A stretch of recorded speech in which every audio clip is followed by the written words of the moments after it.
We're here today and over the next few days to explore this very strange year and to try to figure out with our guests where we're headed. We're living in a very divisive society right now. For the voters who were denied their right to be heard, that should anger you. What are we doing here in this administration? We had a hard time getting candidates even to just say Black Lives Matter. I will stay in jail for the rest of my days rather than make a butchery of my conscience. We're going to use every moral, non-violent tool at our disposal. It was time to make the case that human rights and women's rights were the same. This is such a powerful moment. This is how we're all living.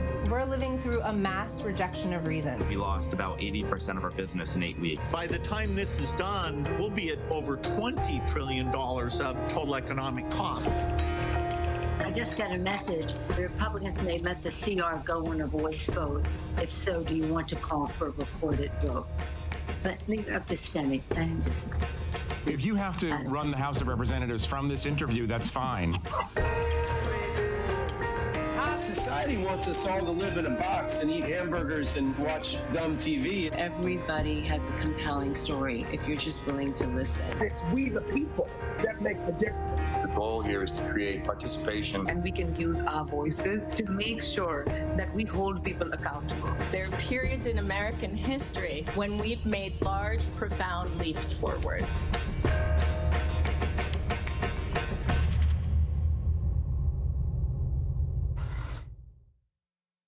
Hi, everyone, and thank you for joining The Atlantic today for our event, The Future Economy.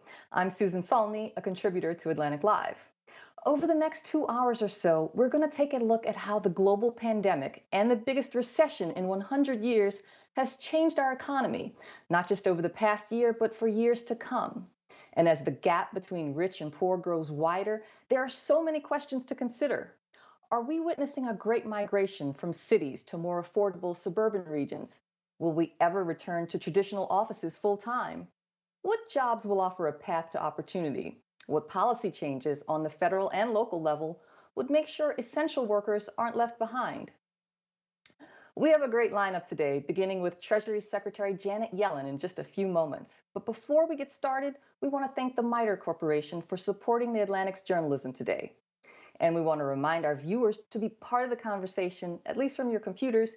You can ask questions in the chat function on the side of your screen. Now, let's get to our first session. Yesterday, Atlantic Senior Editor Ron Brownstein spoke with U.S. Secretary of the Treasury, Janet Yellen. They talked about the Biden administration's plan for economic recovery. Let's watch that conversation.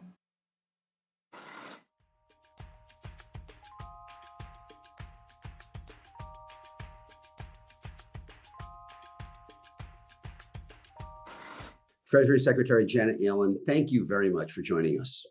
My pleasure. Thanks for the invitation. Madam Secretary, your experience in economic policy making goes back through the Clinton administration and the Obama administration. You served in the Federal Reserve under both as the chair, under Obama, were on the CEA, under Clinton. I'm interested in starting by asking your thoughts on how the Biden administration's fundamental approach to the economy, particularly its views about inequality, racial and gender disparities, extends or departs from the way the previous two Democratic presidents thought about things?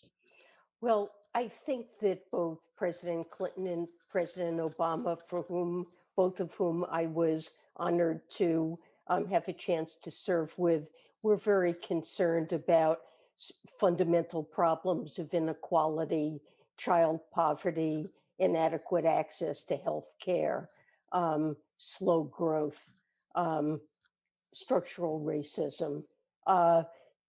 I think they found themselves in environments where they did what they could, and each one of those presidents certainly had significant accomplishments. I remember working on the child health insurance program with President Clinton, and of course I was at the Fed during the Obama years, but certainly the Affordable Care Act was a huge contribution.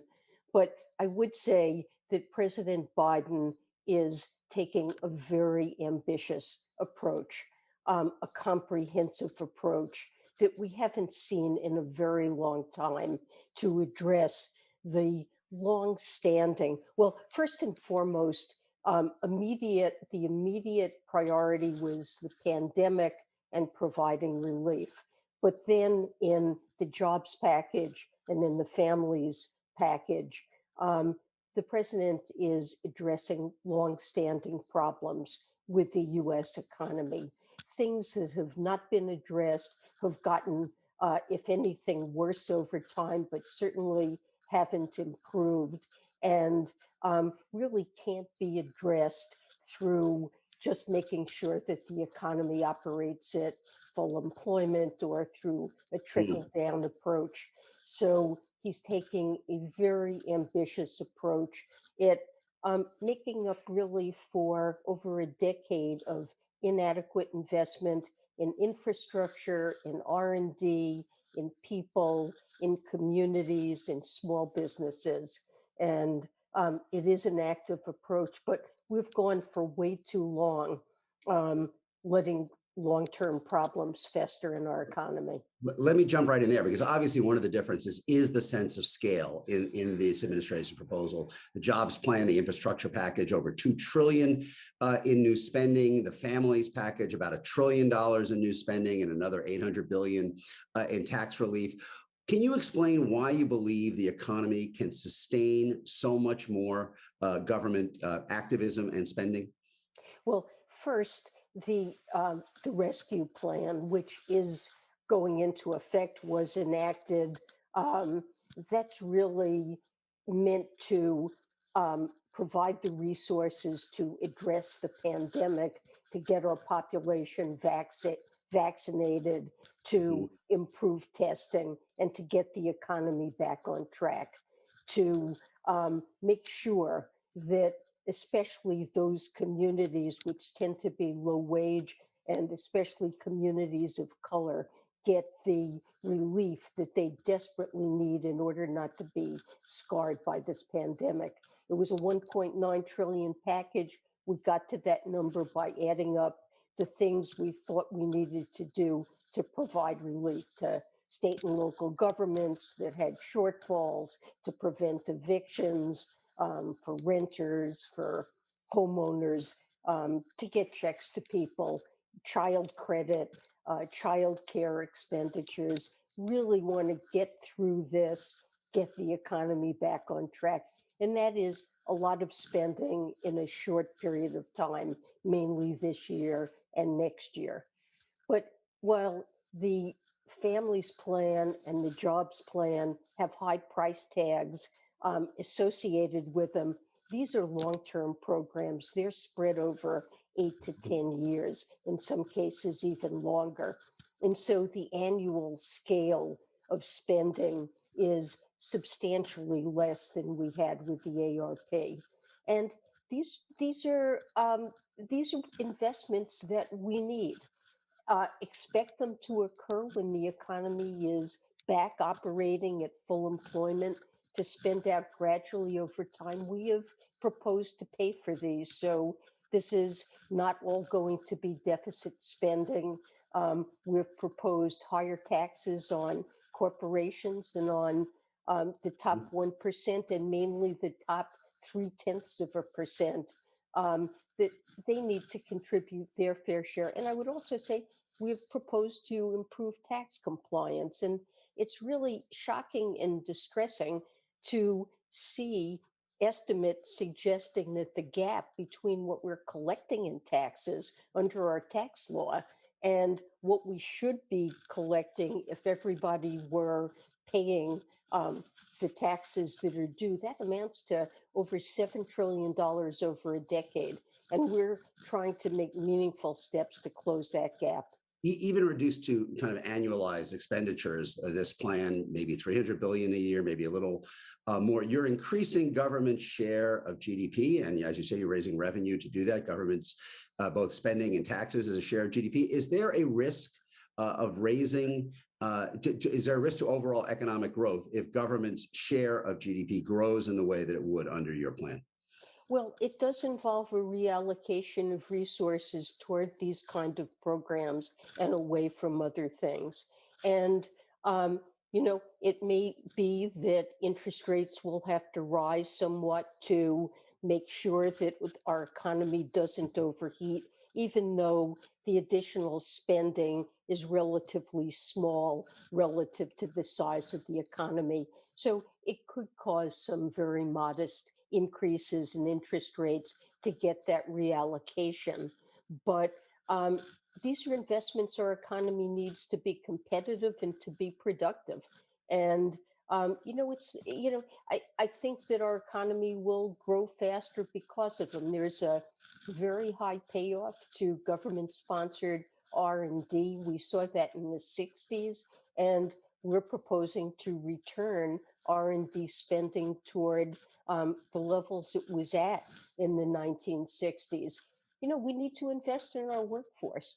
We're proposing early childhood education, which every study shows has a very high payoff over a child's entire life, and training that people need, many of whom are not going to go on to get a college degree, to have productive careers. We need to address climate change.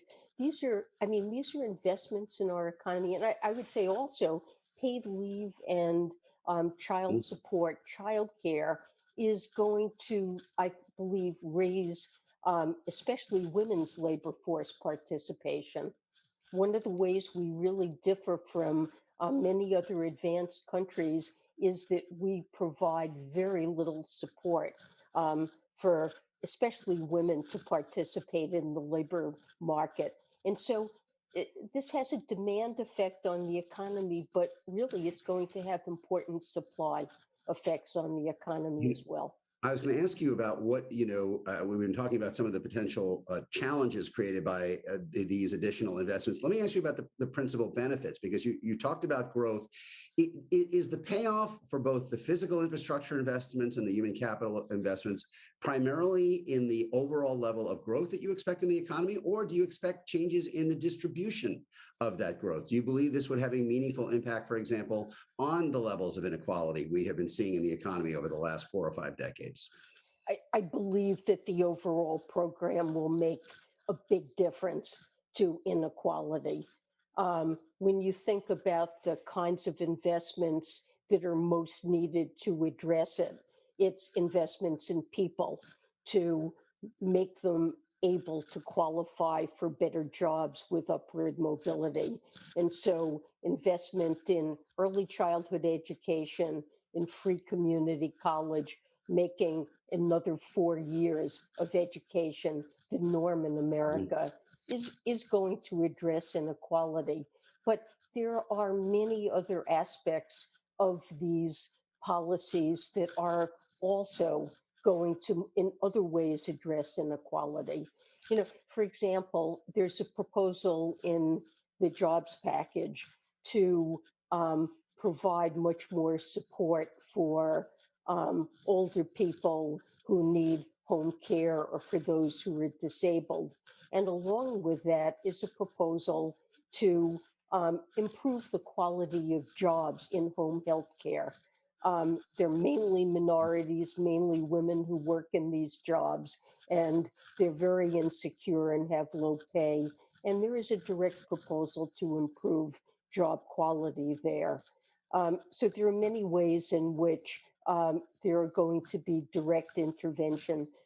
Support of unions is an important, the right to organize, and unions have declined in importance. The president feels very strongly that they play an important role in American life, and he wants to see them supported, increase in the minimum wage and the like.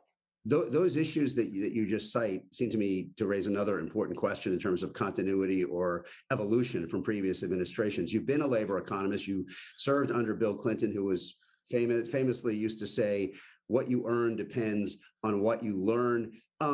Certainly, there's a big education agenda here in the Biden plan, as you cite, 4 more years of schooling as the norm. But I'm wondering, is the view that inequality can be solved primarily or principally by getting people more educational credentials? Or is there an evolution in thinking that argues that some of the kind of power relationships in the economy, union organizing, minimum wage, rights for workers, those things may be more essential than simply moving everybody up the educational ladder?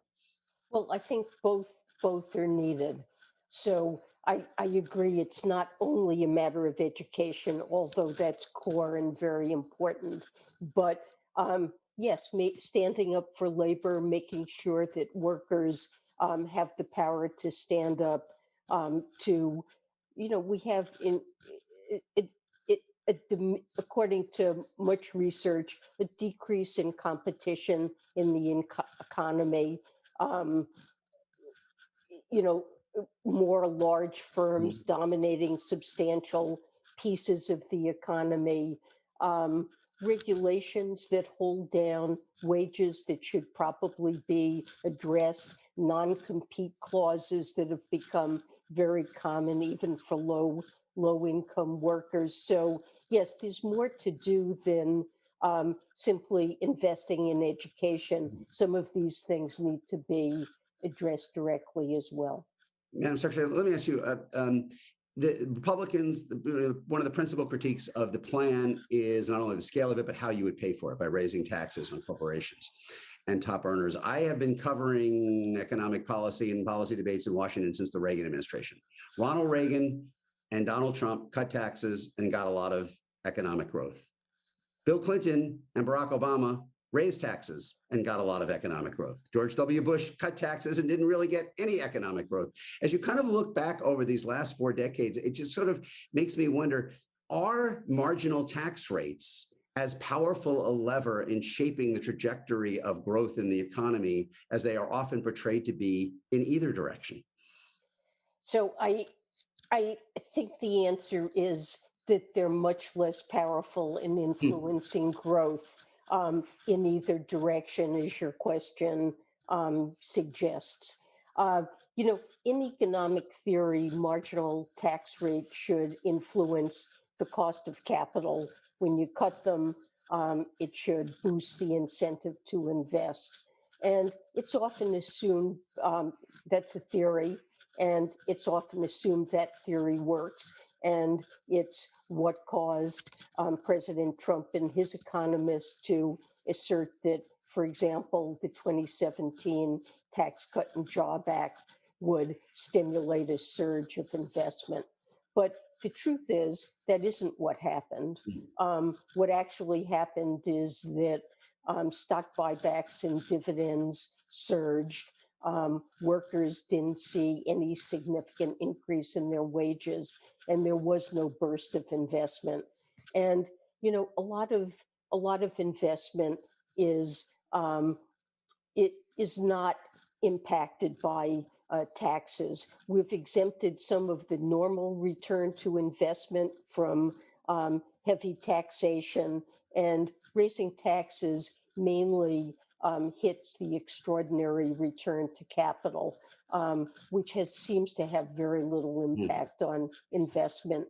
So, we need to pay for, some of the things that we're doing.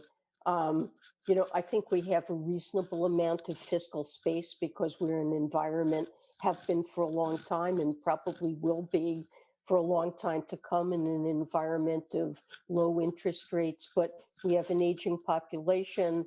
We'll see rising spending on Social Security and Medicare, rising healthcare costs.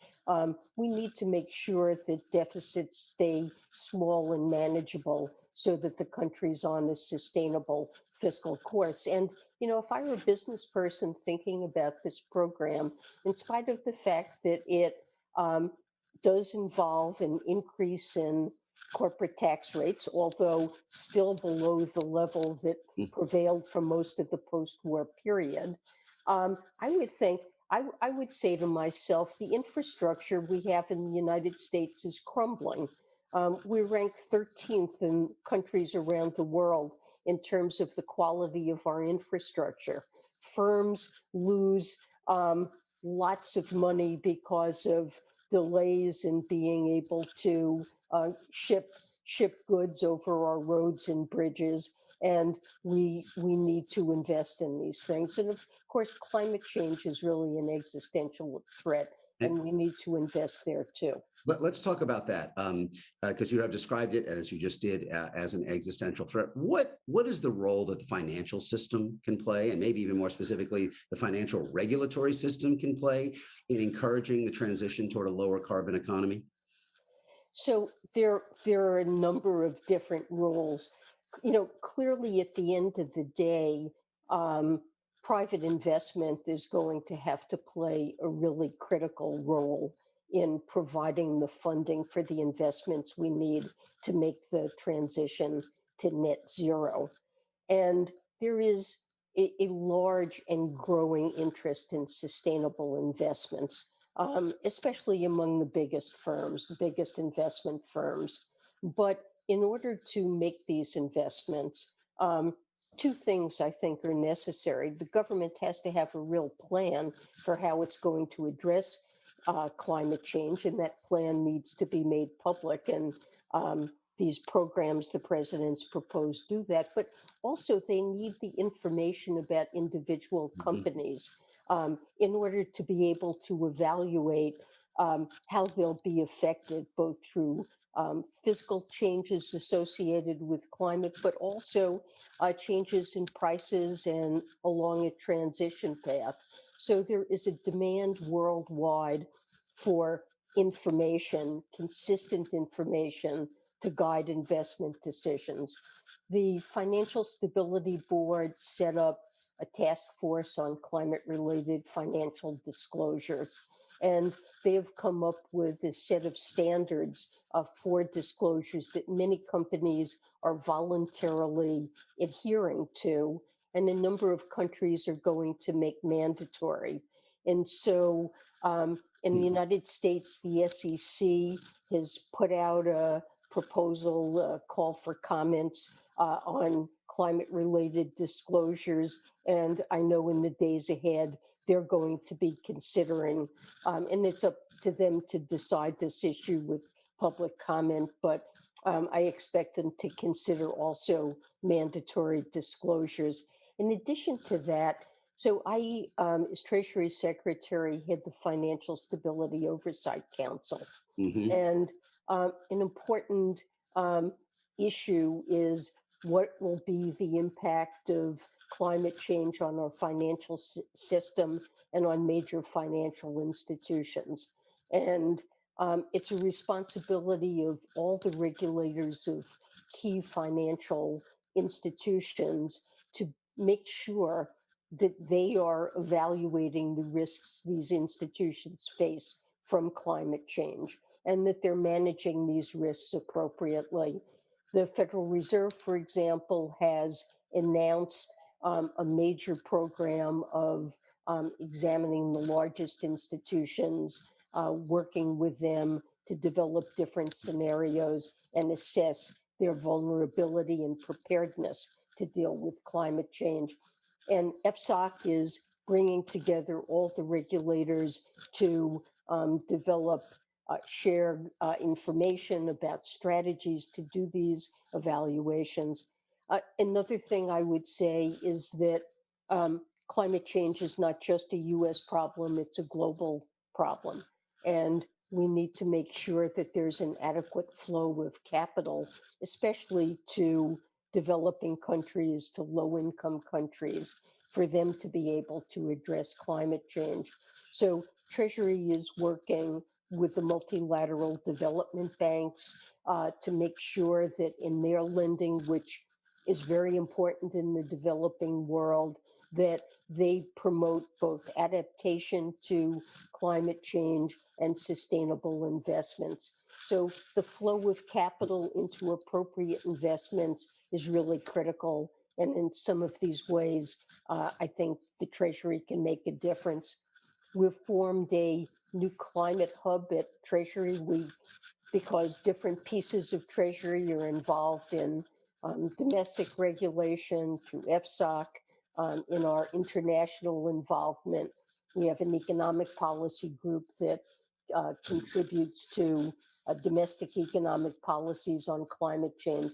And our Climate Hub pulls all that together to make sure we make the maximum contribution we can. This is an all of government, all of Treasury, all of government matter.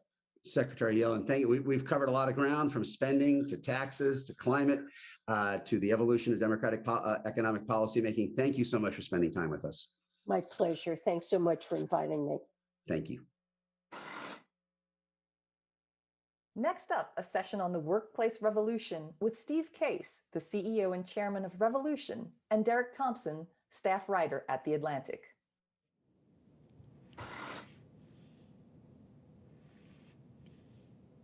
Hi, I'm Derek Thompson. I'm a staff writer at The Atlantic magazine, and it is my pleasure today to talk to Steve Case about the future of work and the future of innovation in this country. Steve, wonderful to see you again. Hey, Derek, how you doing? I'm doing just fine, thank you. So I wanted to ask you first a personal question before we get to the geography of innovation in this country. Obviously, the work from home experiment that we've all been forced to undertake has changed a lot of habits, some for the better, some for the worse. I was actually interested in asking you to talk a little bit about what you've learned about your own work habits, productivity habits that has allowed you to make it through the last 14, 15 months. Well, like a lot of people, I was a little worried going into this situation, how we would work in a more remote environment, living in Zoom land all the time.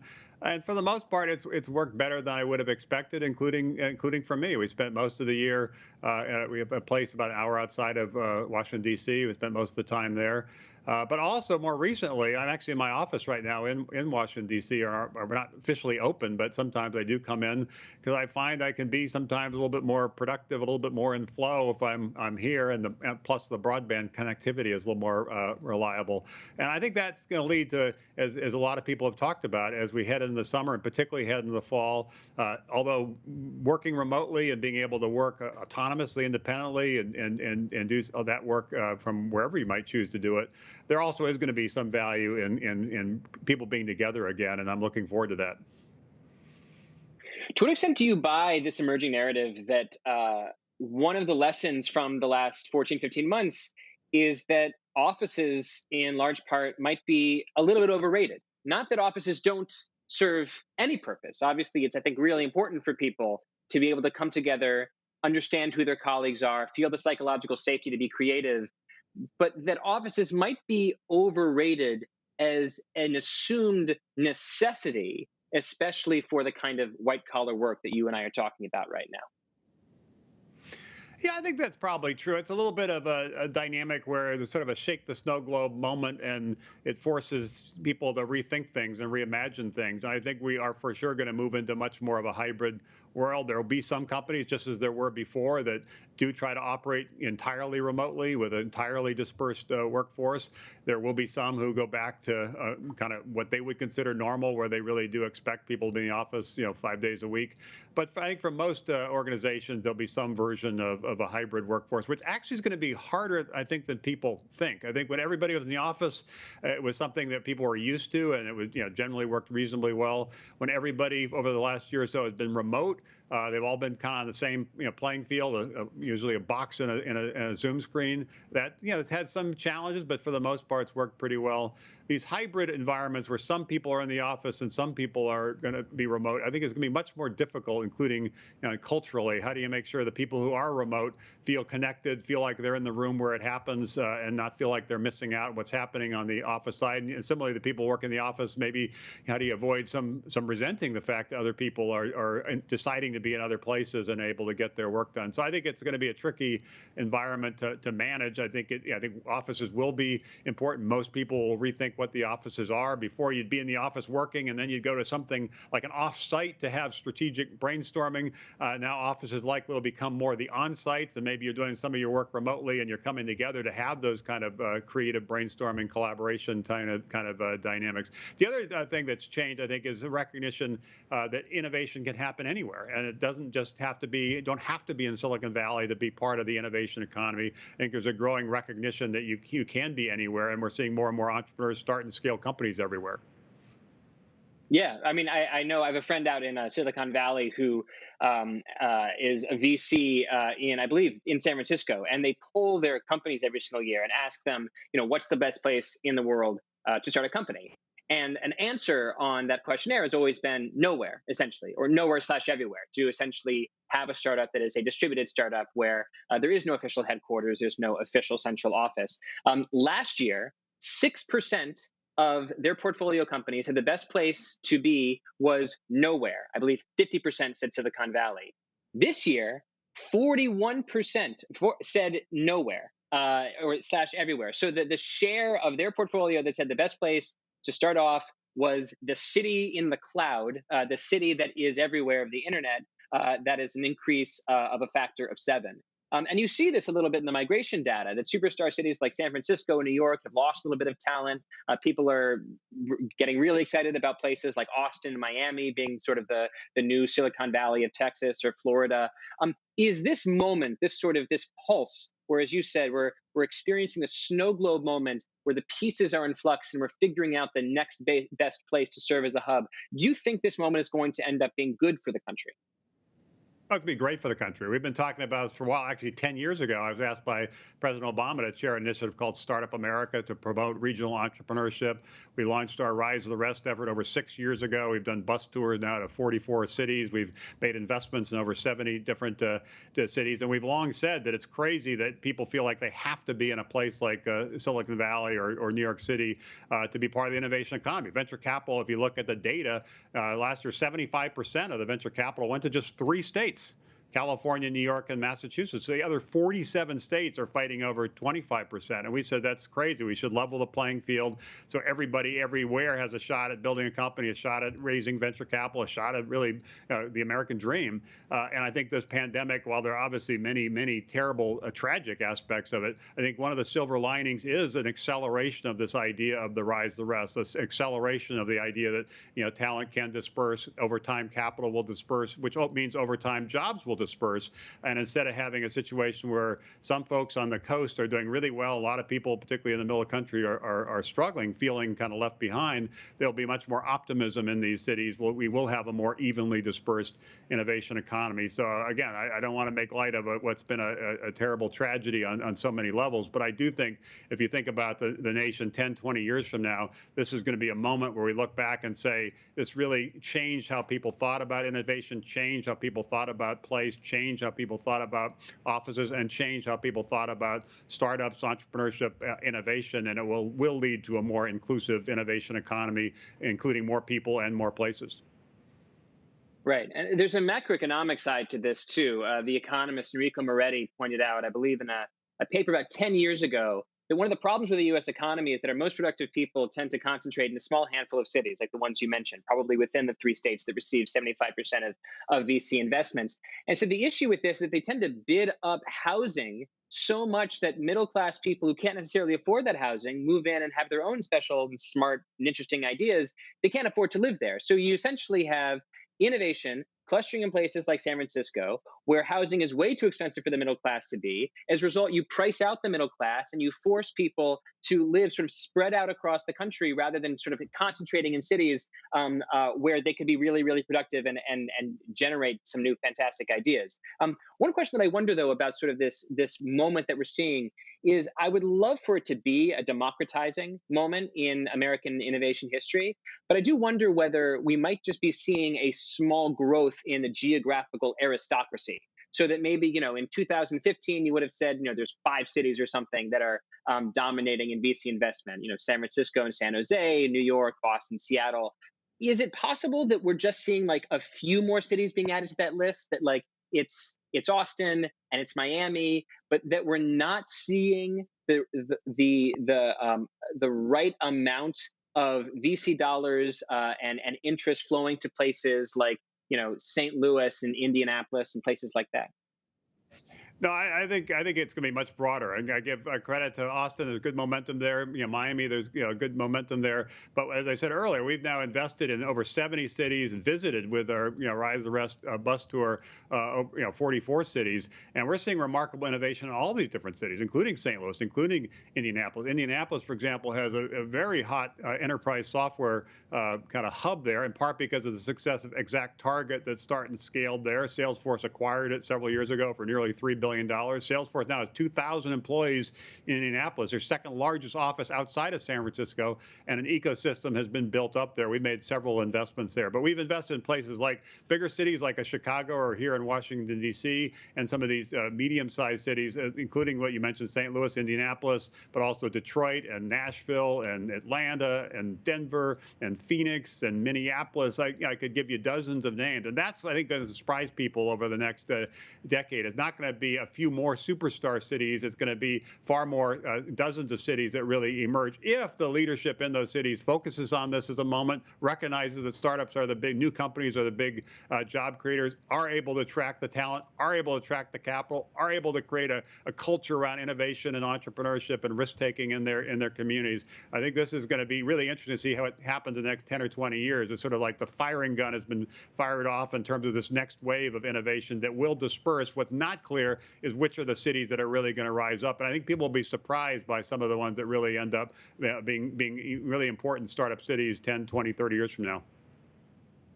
I totally agree with that. I think that right now we're seeing it's almost like a kind of lottery effect. There's a lot of cities that are buying proverbial tickets to be the next Silicon Valley, but it remains to be seen which of them are actually going to become that. And the next Silicon Valley, I suppose, is just sort of that's a media invention. The next great innovation hub doesn't necessarily have to be as central and concentrated as Silicon Valley is for software. But it reminds me of the fact that in the 1970s, Bill Gates and Paul Allen, they found Microsoft in Albuquerque. They wanted to move back home to Seattle. Seattle was not the center of software at all, but it took two really smart guys who were fed up with the New Mexico state government moving their business to Washington State, and then all of a sudden, boom, it becomes one of the biggest hubs for software. Bezos said the reason he started Amazon in Seattle, he moved to Seattle, was because Microsoft was there. He figured he could pick off some engineers. Now Seattle has a strong ecosystem because of those successes. And we've talked about Austin. Some of the work that Dell did helped to accelerate the growth there. A great university, many other things. So I think this dynamic is going to really surprise people in terms of what happens. And we also need to focus, though, not just on place. How do we get more of these cities to rise up and recognize that in this, what I've called the third wave of the internet, there are many cities that have a strategic advantage in healthcare or logistics or other things. There's reasons why they should be there. Before because all the capital was in place like Silicon Valley, you didn't see that momentum. You'll start seeing that momentum, and that's an important dynamic. It's not just dispersing because of cost of living or lifestyle reasons, although those are certainly considerations. There will be strategic value to be in many of these cities when you're trying to disrupt some of those industries. But in addition to place, we also need to focus on leveling the playing field in terms of people. I think some of what's happened over the last year has been a wake-up call on that front. If you look at the venture capital data there, even though women are 50% of our population, female founders get less than 10% of venture capital. And Black Americans, about 13% of the population, Black founders get less than 1% of venture capital. So this is a broader challenge and opportunity to create a more inclusive innovation economy. And I do think, the pandemic, again, despite the many terrible tragedies and challenges, I think it is that wake-up moment, that shake the snow globe moment, that reimagining where innovation can happen and opening people's eyes and expanding their aperture to be backing more people in more places. That's going to be great for many of those places and also great for the country overall. I think you're right. And I also think that these two things intersect. A broadening of geographical opportunity might make it more likely that VC capital flows not only to white men in their 30s and 40s, but also to women and non-white Americans as well. My very last question for you is about the future of cities. I do think that if you combine two of these predictions that you're making, so the democratization of venture capital and the work from home revolution, it's likely that downtown urban areas, urban cores, are going to feel a little bit different in sort of our pandemic inflected future than they might have been in a future uninflected by the pandemic. So very quickly, what is one prediction that you would make about how in 10 years we might see that our cities still bear the mark of the pandemic, for better or worse?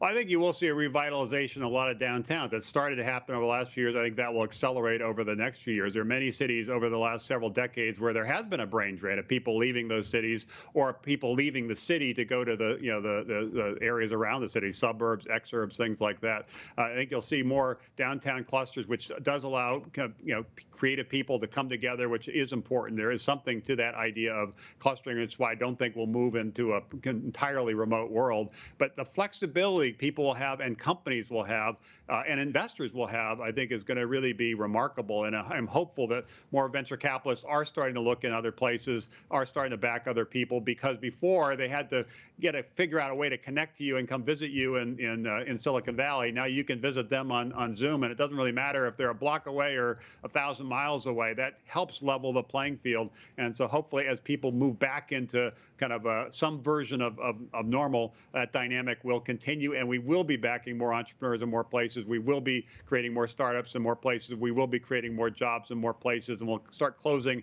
not just an income inequality gap, but an opportunity gap.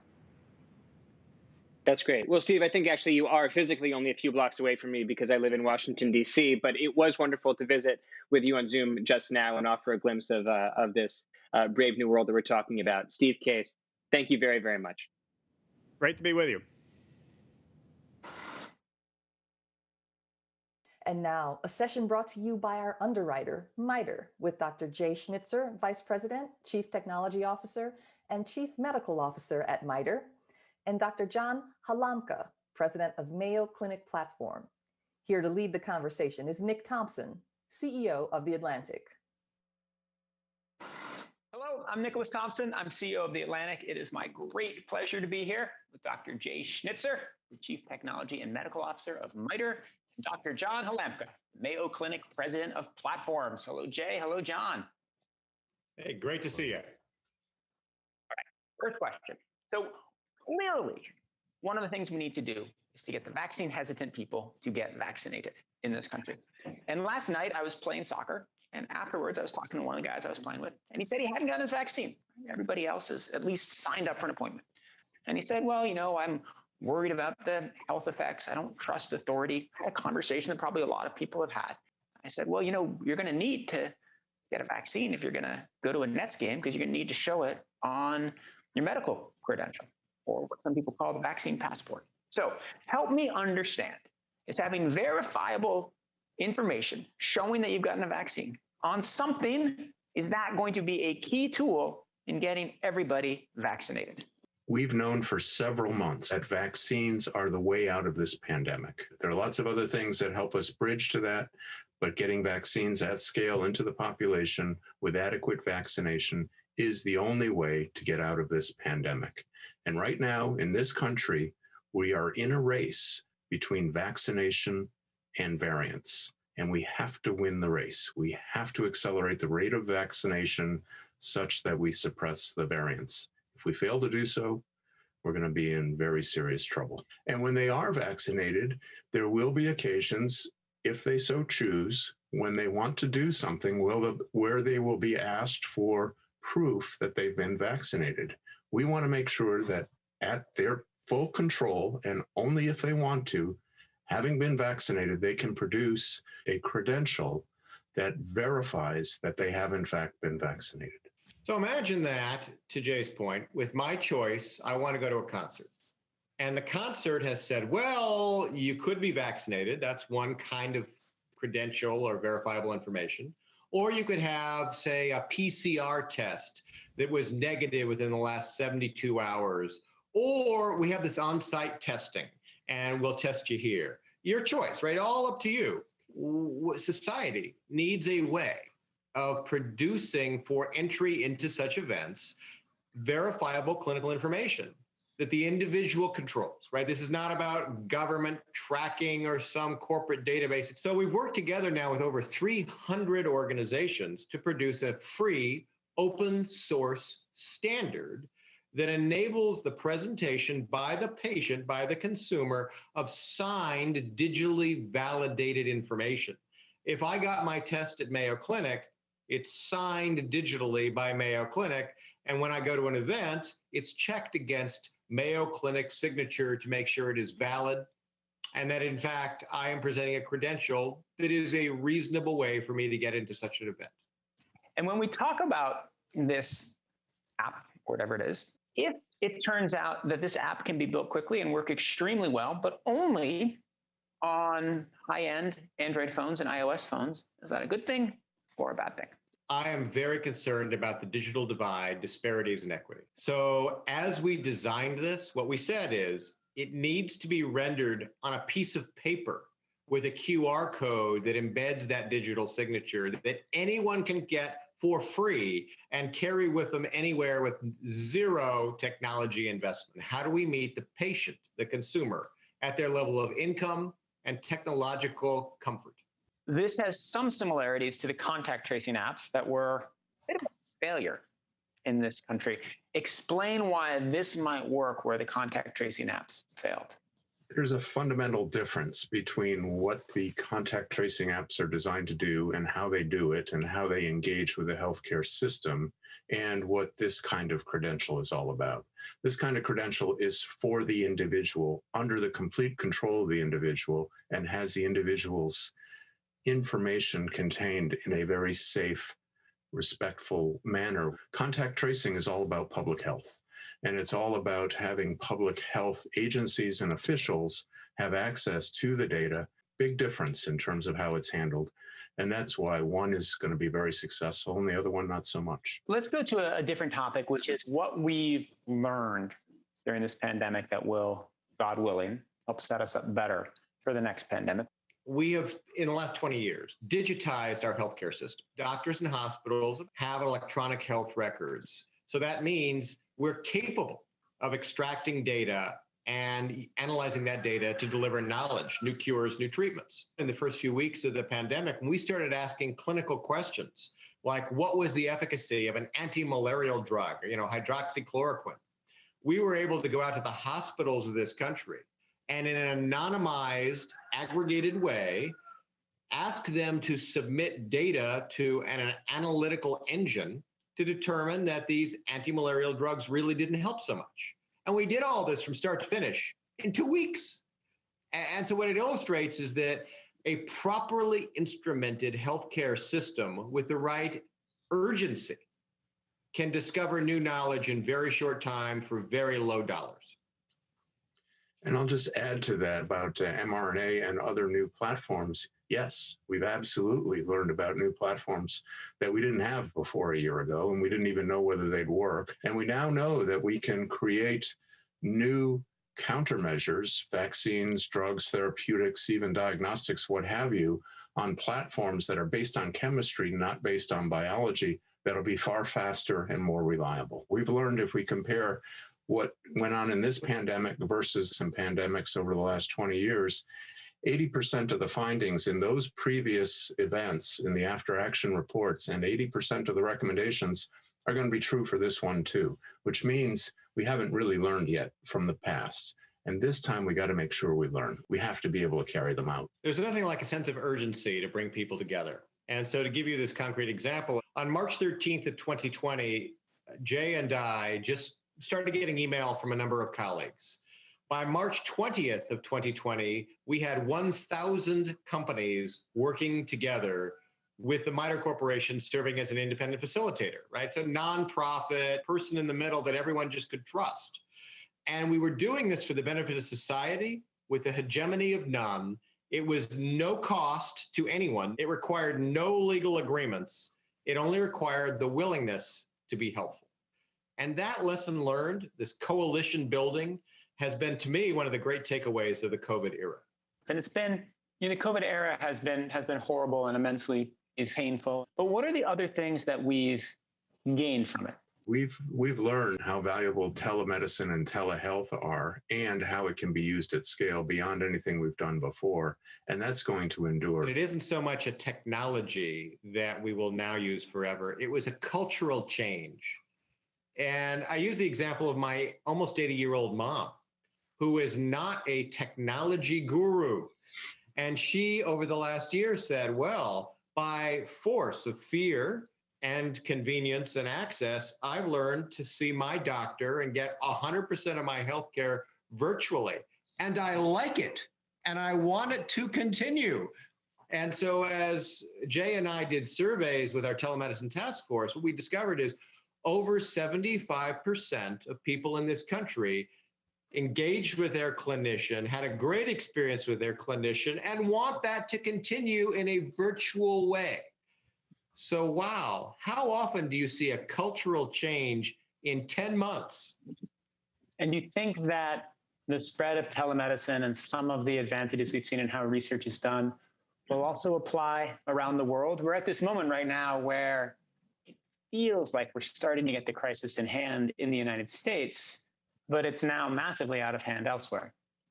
I am caring for patients in India personally. And that is because we're global. And I am asked questions like, what's the right dose of this med? What would you expect the lab value for this or that to be? And I am doing that in real time remotely from where I'm sitting outside of Boston to colleagues in India. And this global aspect is really important, not just for the care of patients, but also for lessons learned. It's because of allowing larger gatherings and people to abandon masks and other things that we know work in this setting. This is not only is it a humanitarian crisis for India, but we here in the States need to learn from it too. This is a cautionary tale for our future. If we don't win the race, back to your friend who's reluctant to get vaccinated, if we don't win the race between vaccines and variants, we've got to win that race, we are at risk for exactly what India is experiencing. Well, that is the perfect note to end on. Thank you very much, Jay. Thank you very much, John. I will go out to the soccer field tonight and try to do my part to get more people into the vaccine line. Thank you, Nick. Be well.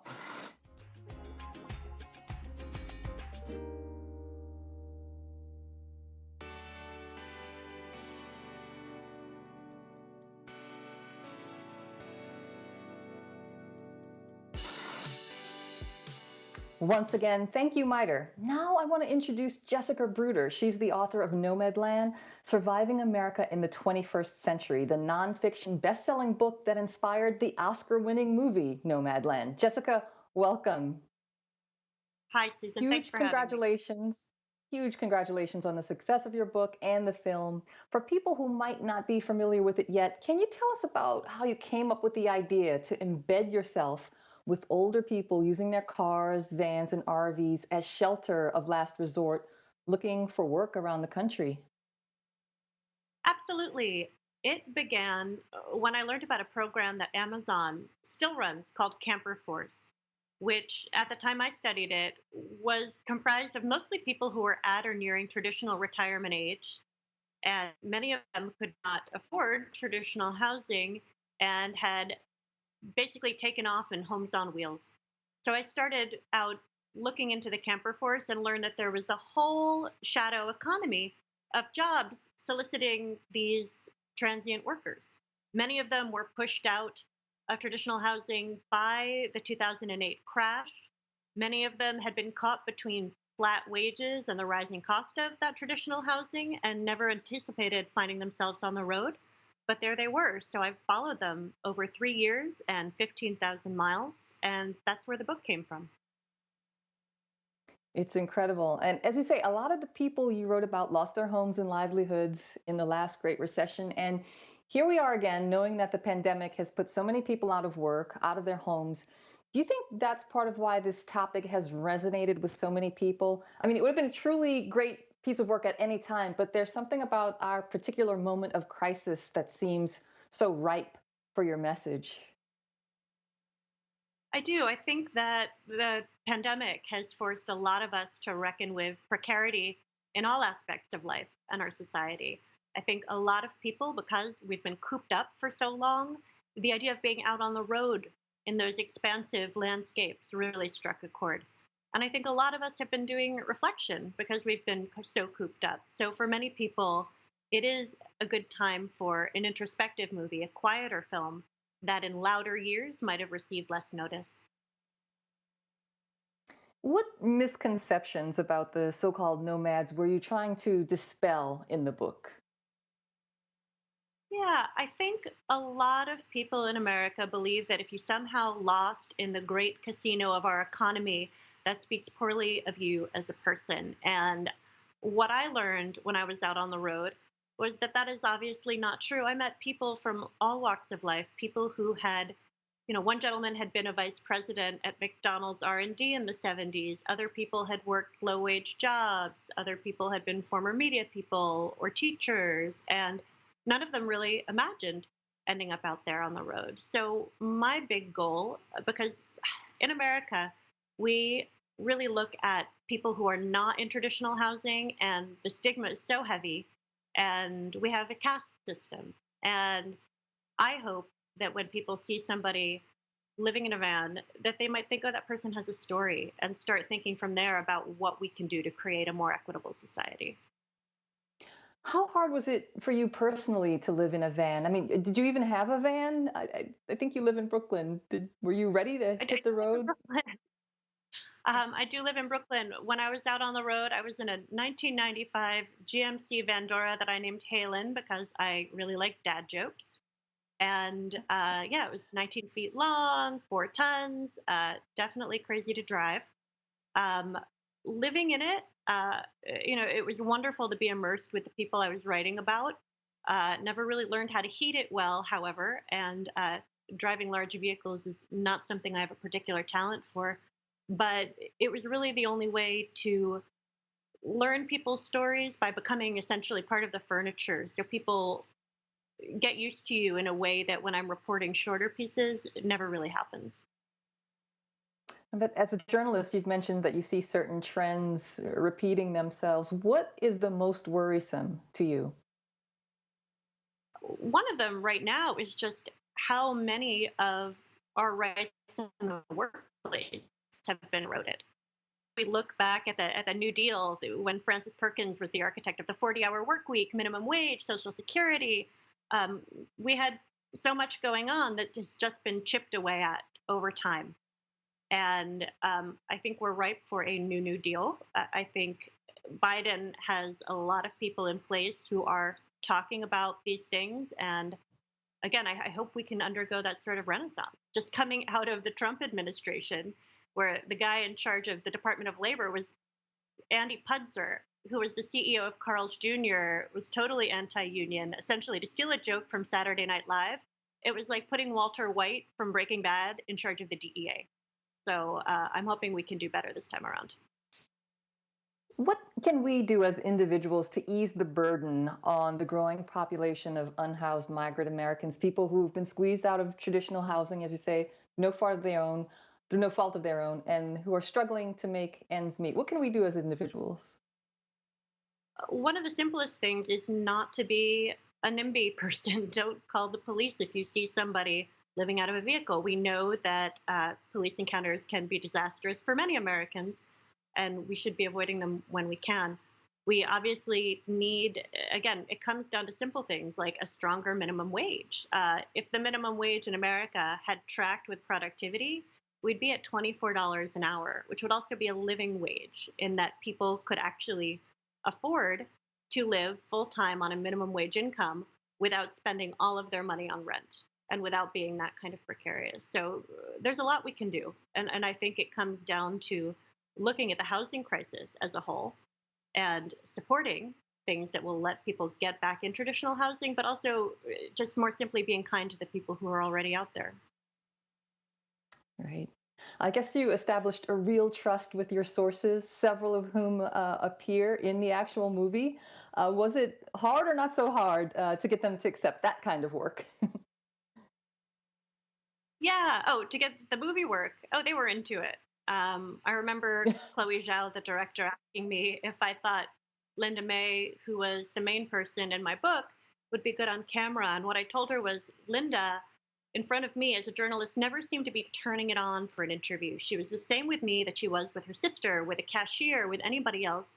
And I was hoping that that kind of unself-consciousness would transfer to film. And I really believed it. I think she, Bob Wells, Swanky, their personalities really came through. And I know for readers of the book, it was a particular delight to see them on screen in all of their, live action glory. That's right. That's right. The book came out in 2017. Do you have any updates on them since the pandemic? How are they? What's changed since 2017 for Linda May and Bob Wells? the others? Yeah, Bob is doing his thing. He's got this amazing YouTube channel, and so many people are learning about how to handle life on the road via Bob.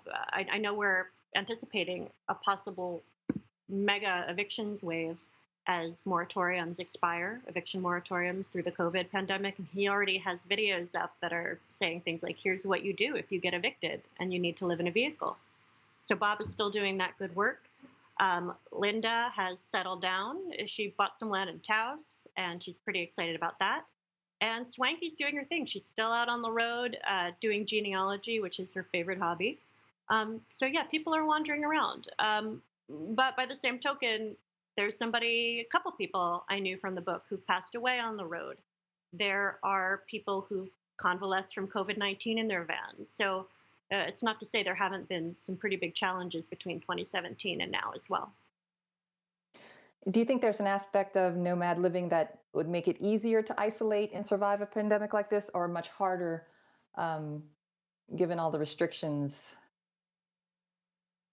Yeah, I think it's a double-edged sword, honestly. For a lot of people who spend time when they can outside of cities and national and state parks, the closures at the beginning were very devastating. And the fact that jobs were evaporating, these seasonal jobs that people take. And as we know, it's much harder to live on wheels in a city. There are so many laws across the country that criminalize it, which is kind of sad.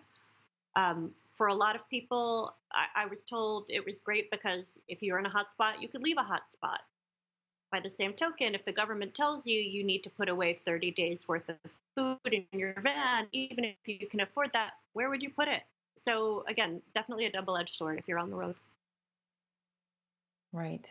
What was the movie making process like for you? The movie tracked pretty closely to source material, and did you feel that you were able to get your message across to this wider audience? Yeah, I mean, in that I want the message to be a message of empathy. I want us to think about who we are in a slightly wider way. And I think the movie accomplishes that. I think it really cut a great path through the material. And I'm glad that it's getting things out to an audience that, possibly isn't quite as big on books. We're really a movie culture. So it's great to see it out there. Right. Well, as they said in Nomadland, not goodbye, but just see you down the road. Jessica Bruder, thanks so much for being with us. Thanks for having me. Continued success. Thank you very much. Next up, a session about the future of American workers. Please welcome Mary Kay Henry, International President of SEIU, and Byron Auguste, co-founder and CEO of Opportunity at Work. Atlantic staff writer Annie Lowry is here to lead the conversation.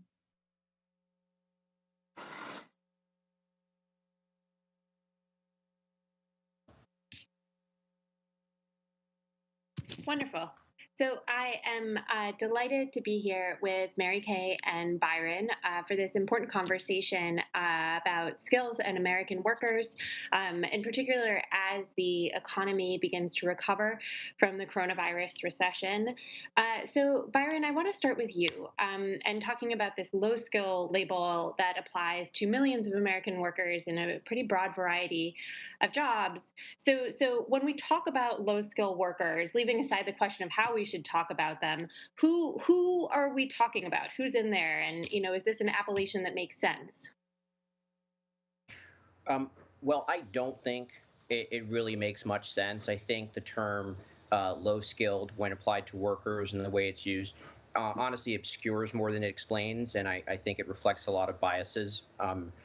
You wrote an article about this last week that I agreed with very strongly, Annie, and that I've been writing about for the last couple of years. When we say low skill, when economists say low skill, they're typically either talking about the lack of degree attainment, which is one indicator of possible skill, but far from the only one, or they're talking about literally the wages someone earns. So they're defining a low-wage job as low skill. And if you pay any attention to what most low-wage workers do, you'll realize it's not actually low skill at all. There's actually typically a lot of skills involved. And we now at Opportunity Work, we have the receipts on this now because you can see it if you're paying attention. But we now have the data. Last year, we published a Reach for the Stars report, which went across the whole economy and all the jobs and the skills distance from job to job. And what we found is that there are 70 million US workers who don't have bachelor's degrees, but who are skilled through alternative routes, what we call STARS, skilled through alternative routes. And of that 70 million, 30 million have the skills for jobs that pay 50% more than the jobs they're in right now. They could do them today. They don't have a skills gap. That's 40% of all STARS. And by the way, it's 60% of all African American STARS have skills for jobs that pay 50% more than the jobs they're in. So in other words, there's a skills gap in the sense of we all need more skills, you, me, everyone, for as things change. But the opportunity gap is what we should be talking about when we talk about low-wage workers, not low-skilled workers. Great. So, Mary Kay, I want to bring you in here because I know among the many different types of workers that your union represents or has a relationship with, some share of them are care workers. This is, one of the fastest growing job segments in the United States.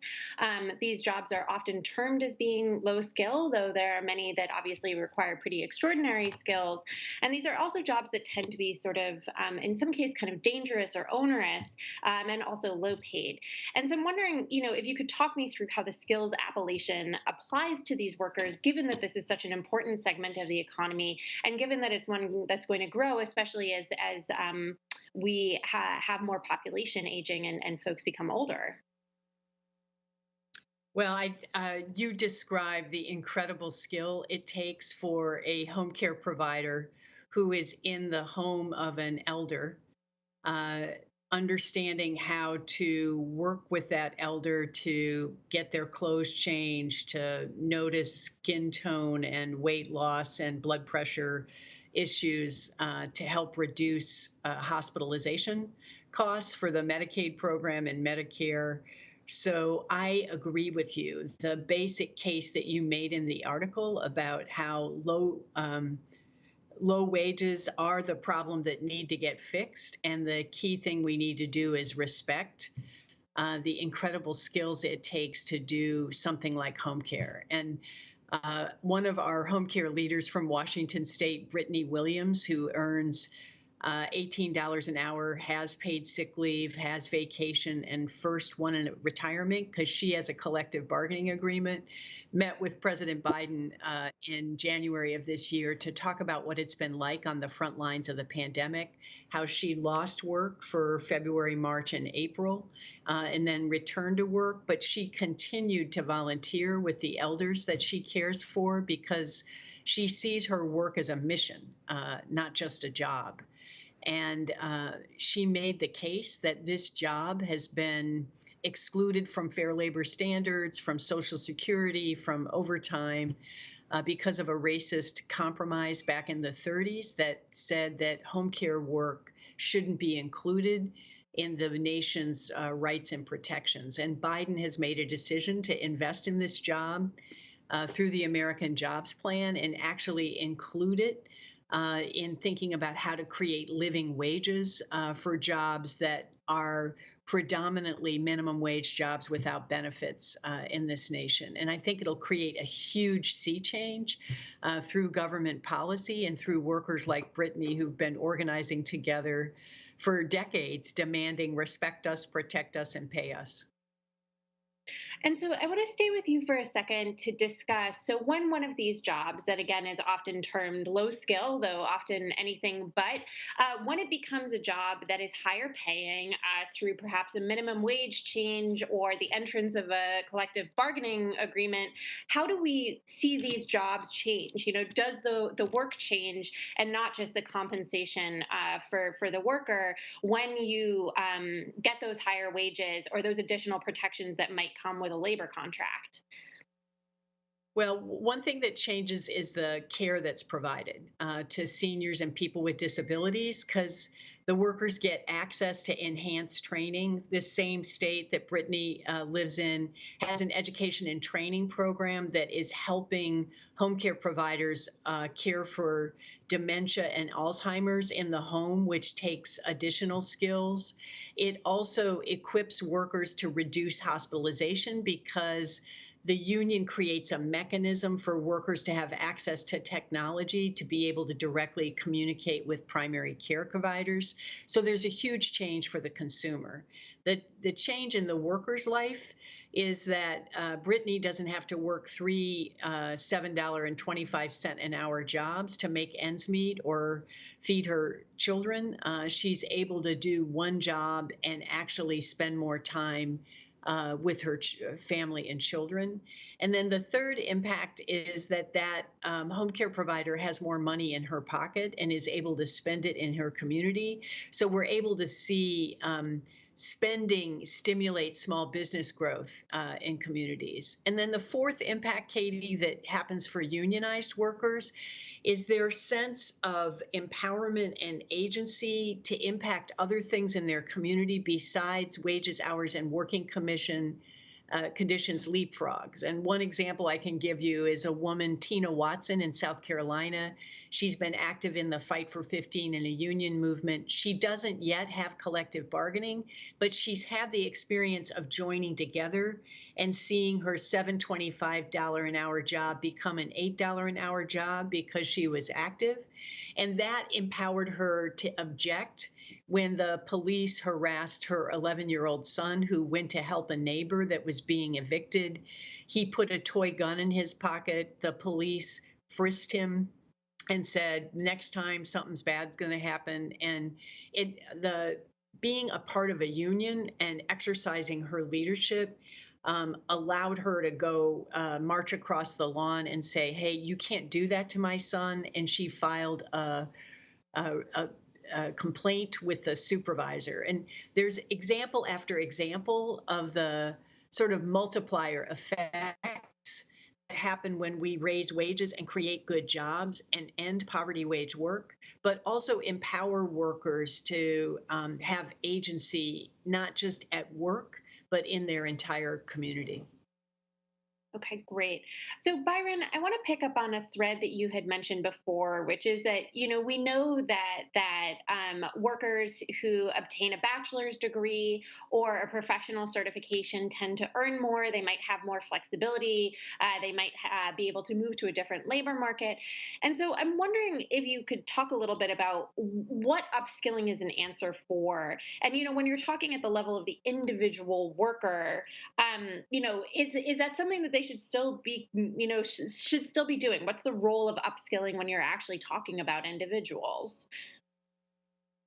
Yeah, well, look, I think the least problem we have is individuals because low wage workers, certainly stars, are constantly looking for ways that they could make a better living. And as Mary Kay said, one way is through unionization, but they're looking for all sorts of ways, including oh, if I did learn this new skill, could I get a better job? So I just want to, the thing that we really ought to put aside is the idea that somehow it's low wage workers that are the problem we need to solve. But workers are problem solvers, not problems to solve. And it's really, if you look at stars, 2/3 of essential workers are stars. You've got stars are constantly, every day, showing up. They're contributing, they're learning. And what we have now is a system that makes it very difficult for them to get higher wages, whether they upskill or whether they don't upskill, because employers have to a very unfortunate degree taken a bachelor's degree as a screen. So in other words, companies say there's a skills gap and they can't find the skills they're looking for, but they have screened out 60% of workers, and by the way, 80% of Latinx workers, or almost 70% of Black workers, before they assess any skills whatsoever. So we need the institutions of the job market and the way employers, the way they hire, the way they train, who they advance. We need that to be more of a level playing field. That's really the problem. And then, yes, and then employers can invest in upskilling Government programs can, unions can, and there's great examples in all of those categories. But the fundamental issue is if we spent for every dollar that companies are spending on these new inclusion initiatives, they're spending $100 on systems that automatically exclude people. And they need to do much less of that before you can open up to all the talents, which we need. Got it. And so, how do you think, do we have productive ways of encouraging employers to either look at employees differently or to avoid the kind of over credentialism that you're talking about, to look at labor market candidates perhaps with a more open mind? Because it feels like if we're just relying on companies' judgment or individuals' judgment, that's a hard thing. So I'm wondering if you can point to practices that would lead to that kind of flexibility and lead to employers or governments being the ones to invest in workers rather than as you point out, making it the workers' problem, Byron. Yeah, well, look, I think both policies and practices matter. So public policies and business practices both matter. We're not going to get there changing just one or the other.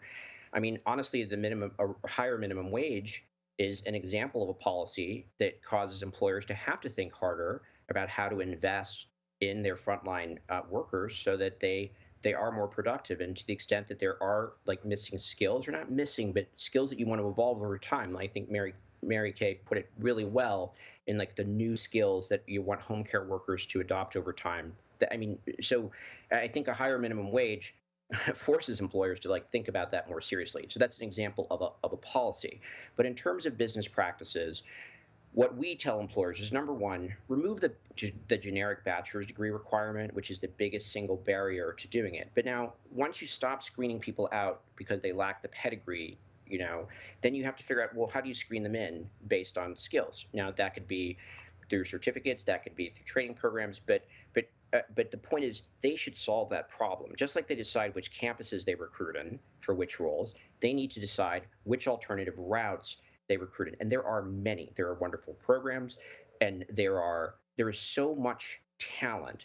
Once you set aside this barrier and you start to see people for what they can actually offer, there are many, many ways and strategies that you can do it. And I do think the policy and the practices are complementary, because over time, if businesses don't figure out how to do this better, I mean, you certainly are going to need more policy. But I would just say on policy, one of the wonderful things that combines both of them, the American Jobs Plan is one that does work, that funds work that needs to be done in infrastructure, in care, and it funds it appropriately to make real kind of pathways for workers. And 90% of those jobs are in jobs that don't typically require a bachelor's degree. But frankly, there are many jobs that quote unquote require a bachelor's degree that absolutely should not, didn't before. Admin assistants, only a third of administrative assistants have bachelor's degrees, but 75% of new job postings say it's quote unquote required to be an administrative assistant. That's not right. And it means that 2/3 of today's admin assistants can't even apply for 3/4 of the new jobs in their own field, far less other fields. Talent is everywhere. And if right now we're putting way too much money in systems that artificially exclude people, and it has terrible impact on racial equity, but frankly, it also has just terrible impact on all the problems we need to solve. We need all the talents to solve the problems of care, to solve the problems of infrastructure, to solve the problems of a clean energy economy. And don't make no mistake, a huge amount of the innovation in the U.S. economy isn't scientists and lab coats. It is frontline workers figuring out a better way to do it and then sharing that. And that productivity and that effort should be rewarded too.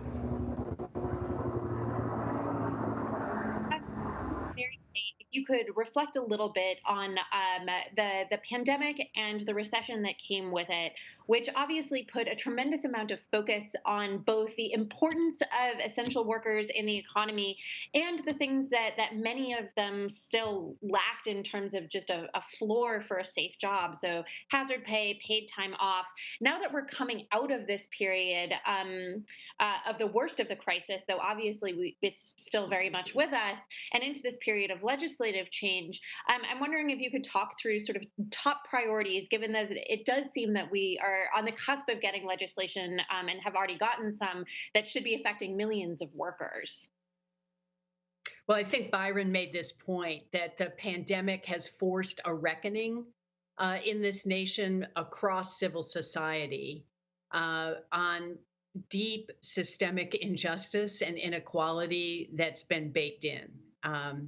And the role of essential workers, I think throughout the entire pandemic, who we know kept reporting to work, made visible the number of poverty wage jobs that have no basic benefits that allow people to take care of their own health and provide for their families. And while those jobs had existed in tens of millions, I think the pandemic sort of broke through the public consciousness about grocery store clerks, meat packers, delivery drivers, home care providers, nursing home workers who didn't even have 2 weeks of paid sick leave as a part of their employment conditions. And that, I hope, has been the catalyst for the 3 pieces of policy that we're seeing the current president put on the table, and that I hope businesses will match in terms of the investment in good jobs. Like, there is no reason that people should have to work 2 and 3 jobs at $7.25 an hour. We have the resources both within our government and within business to create living wage jobs with secure benefits. And I think you make this case in your article, and Byron just made the case in terms of the talent that is not being unleashed for our nation to meet the multiple crises that the pandemic revealed in terms of climate, racial inequality, economic inequality, and public health infrastructure. And so I think this is an incredible moment to do some basic things: raise the minimum wage to $15 an hour, make sure that every government investment in new jobs is tied to a ability for workers to join together in unions and be able to collectively bargain that job out of poverty wages to living wages that can be sustained, and to match the jobs to the crises in the way that Byron already spoke to, addressing the care crisis that has forced many women back out of the labor force and from paid work. Let's invest in childcare and elder care so we can return women to the paid workforce in this nation. And then let's invest in jobs that can shift from a fossil fuel economy to a clean energy economy in a way that maintains the standard of living for the fossil fuel workers and opens up good jobs for tens of millions of workers that want to be able to provide for their families and lead a decent life. Wonderful. So I'm going to turn to a few questions from the audience at this point. So this question is coming from Kim, and they say, in Europe, you need to pick a profession at a young age and stick with it to succeed, not many second chances or late bloomers. I'm not sure if we can or should import this policy. Thoughts on this? So I'm not sure if either of you have thoughts on the kind of European style. You get tracked and trained, and then that's what you do. So I actually went not too long before the pandemic. I was in Vienna speaking to the EU, and the OECD had a summit on adult learning and earning. And the European system, or the Northern European system, works pretty well for education to employment. But I think it's very important for people to understand that it's not just like, oh, European employers do apprenticeships. It's that there is an apprenticeship system, upper secondary education, labor councils, industry councils, and companies plug into it. But I do think the European system falls short in the dynamism and people being able to move to sort of other roles in the future. By the way, our system falls short too for tens of millions of people. But I don't know that the Europeans have cracked the code on the what do you do in your 30s and your 40s as jobs change. But those apprenticeship systems are pretty effective to get people on a track to start. Okay, got it. So we're going to go to one other audience question. This is from Henry, who says, why is the bachelor's degree thought of as the gateway to higher wages? And Mary Kay, I'm not sure if you have thoughts about why we consider that to be true. Well, I think Byron has studied it more than me, but I just know it has created a bias for workers in fast food, janitorial, airport, home care, in being able to think about how do I use the skills and experiences I'm developing in these jobs to be able to get higher wage work. And I've walked with fast food workers who were threatened when they went on strike to be replaced by robots who were from store managers that were mad. And the fast food worker would say back to the store manager, I'd love to actually work with the engineer to design the robot because I have figured out hand in motion work that actually speeds us up. So I think that just to the point Byron made earlier, there's so many jobs where the bachelor's degree is an artificial eliminator of talent that has been honed through a lot of work experience that we need as a country to figure out how to unleash in order to meet the 21st century economy. That's exactly it.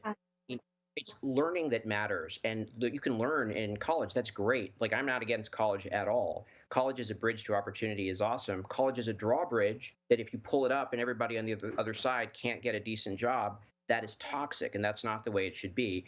And most of what we all learn, we learn on the job, and that includes grocery workers, that includes home health workers, and Mary Kay has exactly right. Like in the world of robotics and all, there'll be so many jobs, complementary jobs, and the right people for those jobs might be for actually to care for robots, but could be elder care workers or preschool teachers or personal trainers for that matter, or people who know the business process. And it's lazy thinking to think that just because a job is new, oh, you have to have some advanced degree. It's not true.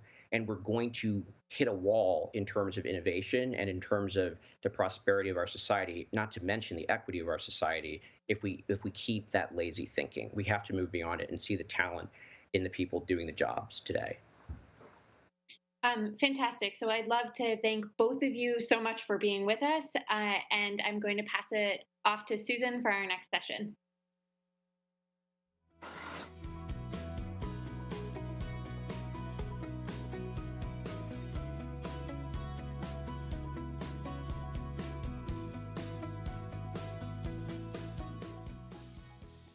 Thank you, Annie. Now I'd like to introduce Cesar Vargas, the U.S. Chief External Affairs Officer at Anheuser-Busch, the brewing company. We've talked about workers. Now we're going to zoom out a bit to explore a Fortune 500 company that employs about 19,000 of them. Cesar, welcome. Among the industries that have been hit hard by the pandemic are hospitality, travel, and entertainment. As a company that produces beer for a lot of these purposes, you're obviously interconnected with these industries. How has the pandemic affected Anheuser-Busch and its workers? Well, first, it's great to be here, Susan. Thanks for having me. And to answer your question, you're absolutely right. So the hospitality sector, bars, restaurants, sports and entertainment venues that have been so devastated by this pandemic are an integral part of our industry. They're kind of the heart and soul, really, of our industry when you think about it. It's where people gather with family, with friends. They try some of our products, and they're a very important partner of ours as we think about the beer and the beverage industry. So supporting them and making sure that we were stepping up to provide some help as they were being impacted throughout the pandemic was a huge priority for Anheuser-Busch.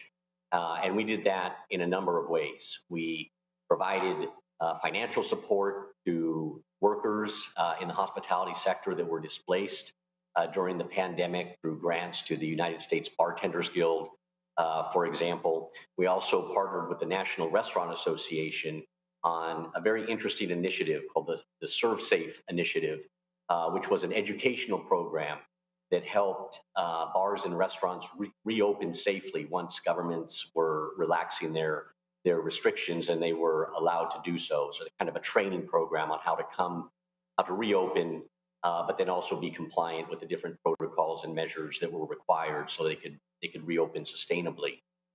So supporting the on-premise, big part of what we've been doing throughout this pandemic, in addition to a few other areas, including investing, creating some jobs, which we think is going to be an important part of how we all come out of this crisis. And then also using our brands to communicate with our consumers, key information around vaccine awareness, but also encouraging them to return to the on-premise in a responsible and safe way. The Serve Safe initiative sounds incredibly important. I understand you've also pledged $1 billion over 2 years to invest in new jobs in communities hard hit by the pandemic. What kind of jobs are we talking about there, and where? Sure, we're really excited about this, and as I said, our industry, like so many industries, we're really negatively impacted and challenged throughout the crisis.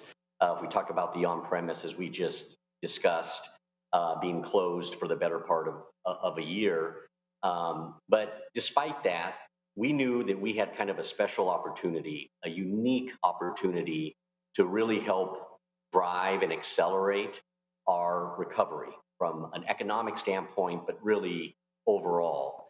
And earlier this year, we went ahead and announced that we're going to spend $1 billion in investing in our facilities across the country over the next 2 years here in the United States. So when you talk about the jobs that we're creating and we're sustaining with this investment, these are really jobs in our breweries. We have 23 breweries, 12 big flagship breweries around the country, but it's also investments in our other operations, our wholesalership, our agricultural facilities. So right across the country, I think we're going to see investments across 26 states in the U.S. We'll be sustaining and creating jobs because we think driving economic prosperity in our communities is going to be a fundamental element in our ability to recover really quickly, and as we start to see kind of the light at the end of the tunnel from this pandemic. So we're very excited about that investment. Very interesting. On the flip side, grocery stores have seen an increase in demand as people are eating more at home. So have you tried adjusting your own operations to accommodate that sort of economic shift, and how has that impacted your employee base? Yes, absolutely. One of the things we saw during the pandemic was a number of changes in consumer behavior when you think about our industry. And as bars and restaurants were closed, people naturally migrated to the off-premise, as we call it, grocery stores, convenience stores, supermarkets, to find their beer, but to find a range of goods. And so we did see a strong uptick in purchasing in those kinds of retail outlets. And so we had to adjust to that. As a supplier of these products, we had to make sure that we were producing the packages that are suitable for supermarkets and grocery stores.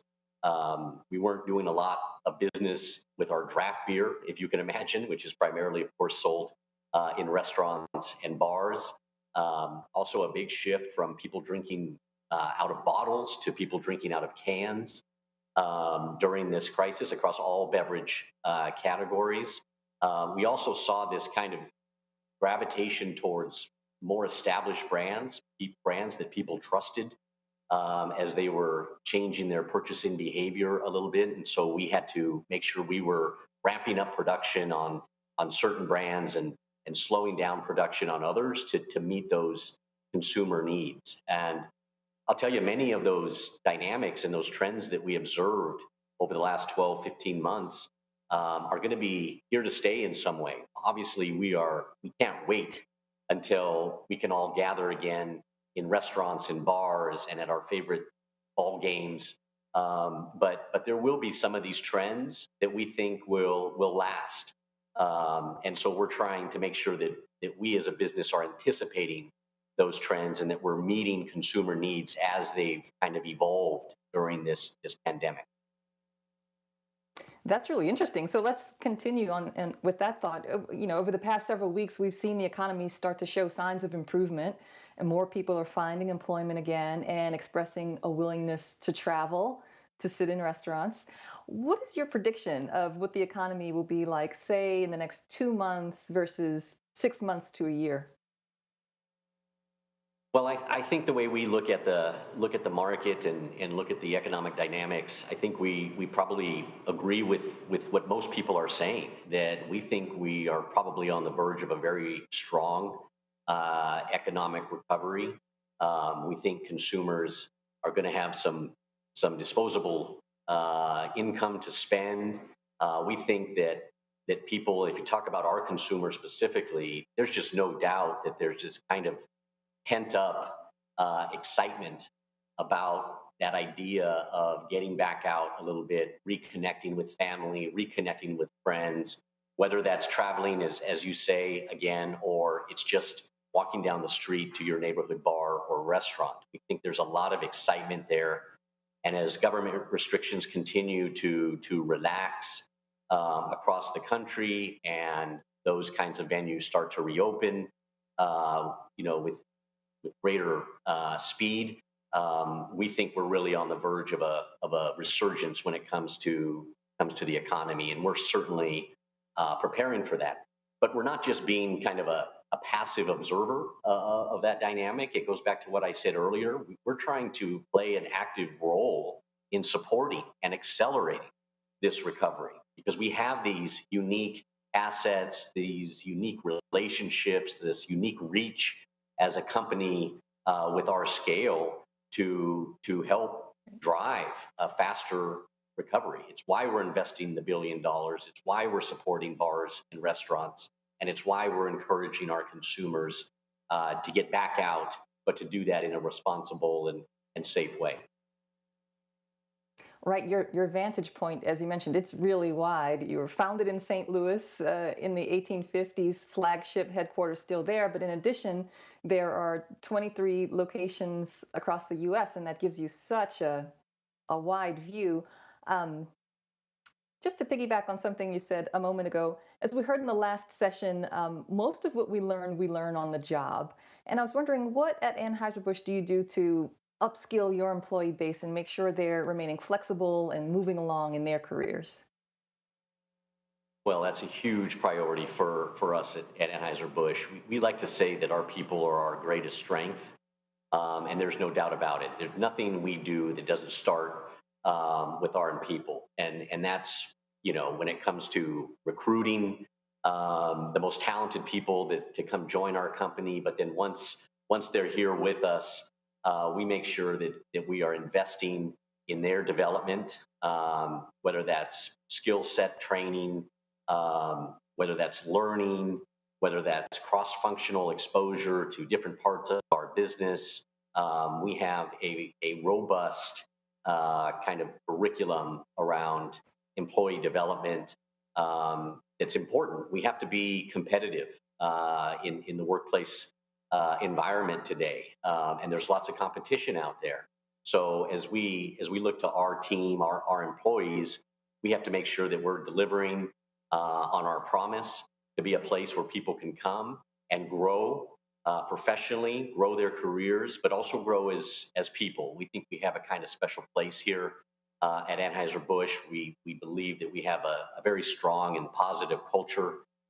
So we're really proud of that. And every day we're thinking about how we advance our people and make sure that that they stay here and continue to contribute. It's a huge priority.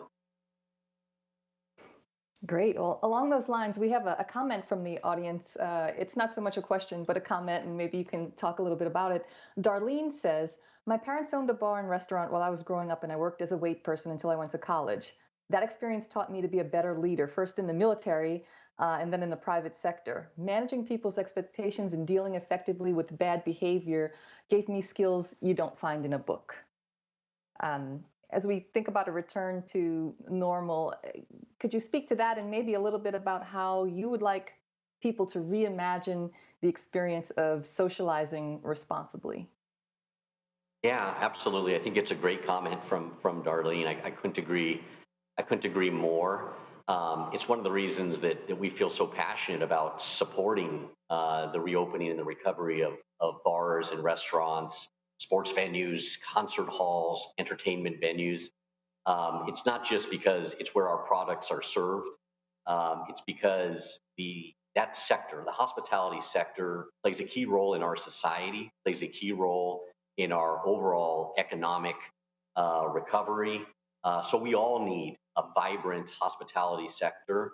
And as Darlene mentioned, people are learning skills there. They're employing people, people are learning, developing, and things that they take with them as they move on in their lives and in their careers. So there's no doubt about our commitment to supporting that sector. When it comes to some of this messaging that I talked about earlier, look, we're still coming out of a pandemic. We're still dealing with a crisis. There's no doubt about that, although with vaccination rates continuing to increase and government relaxing certain restrictions. So what our message is let's be smart. Let's be smart. Let's make sure that we continue to follow government guidance as we get back out there and reconnect with our family and with our friends. The last thing we want to do is kind of come this far and then take a step backwards. So we're very much talking to our consumers through our brands about some of those messages and reminding people, yes, let's do it. It's exciting. The time has come, but let's do it in a smart and safe way so that we don't, again, take a step backward. So we're trying to make sure we underscore that in our communication with beer drinkers and other beverage consumers. Well, I certainly appreciate your optimistic point of view. Cesar Vargas, we're going to leave it there. Thank you very much for being with us today. Thank you so much. It was a pleasure. For our final session on ideas for a stronger American economy, please welcome Michael Tubbs, the former mayor of Stockton, California. Annie Lowrey is back to lead that conversation.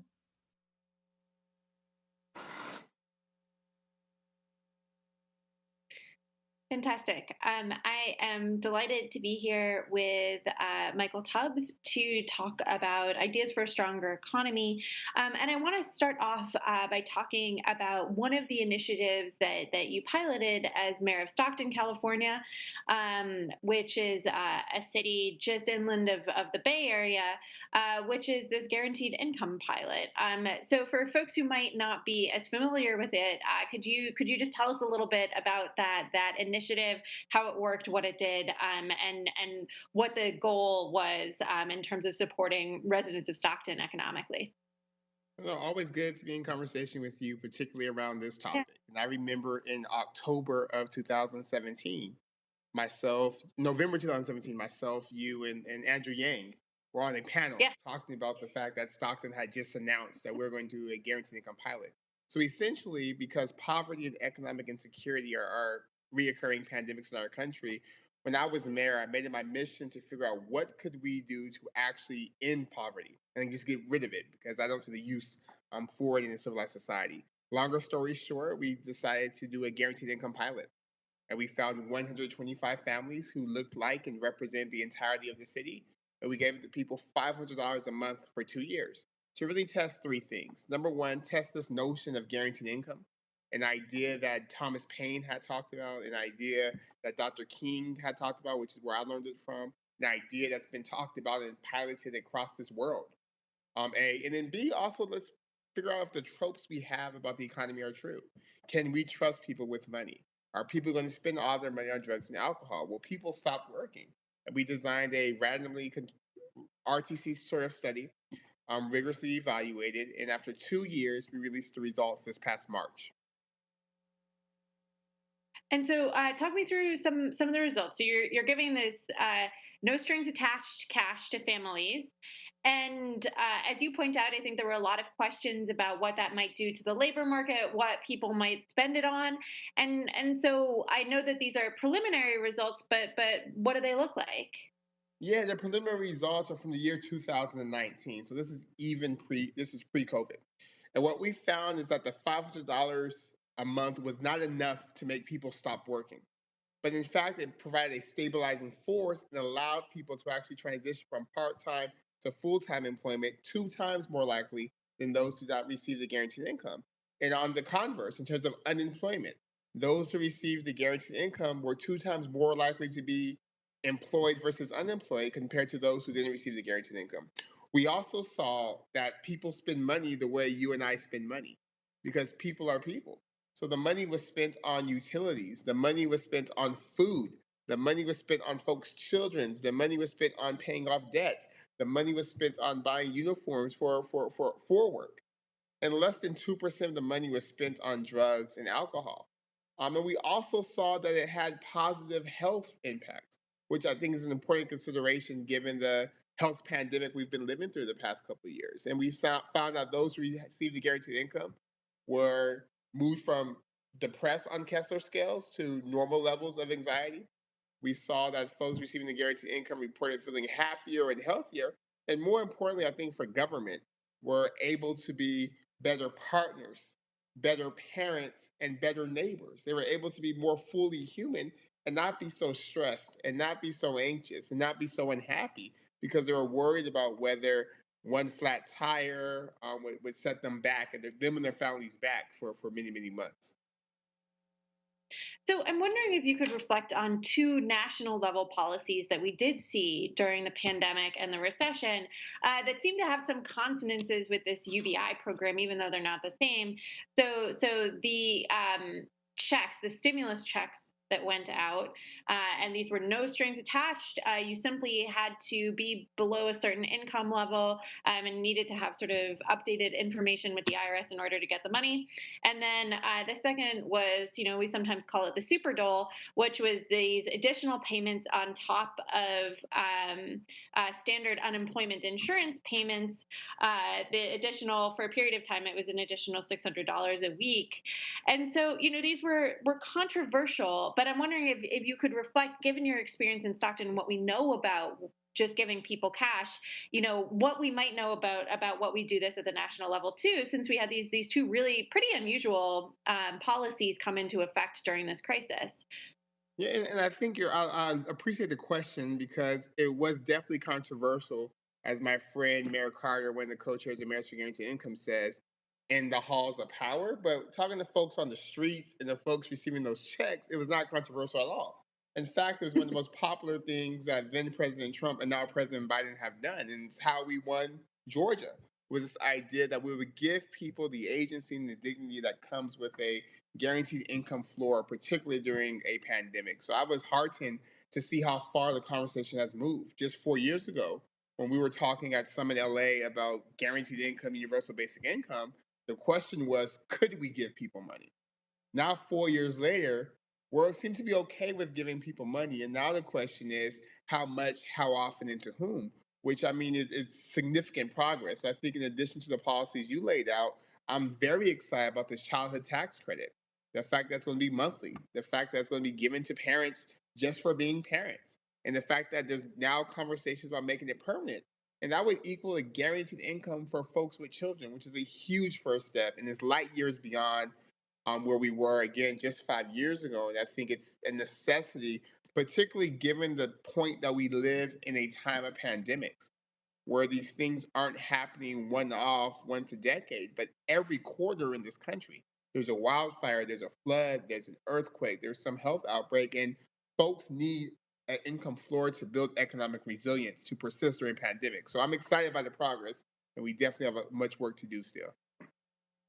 Got it. And so I'm wondering if you could identify, so as you point out, we've moved to this unusual place in American policy life where it feels like it happened almost overnight.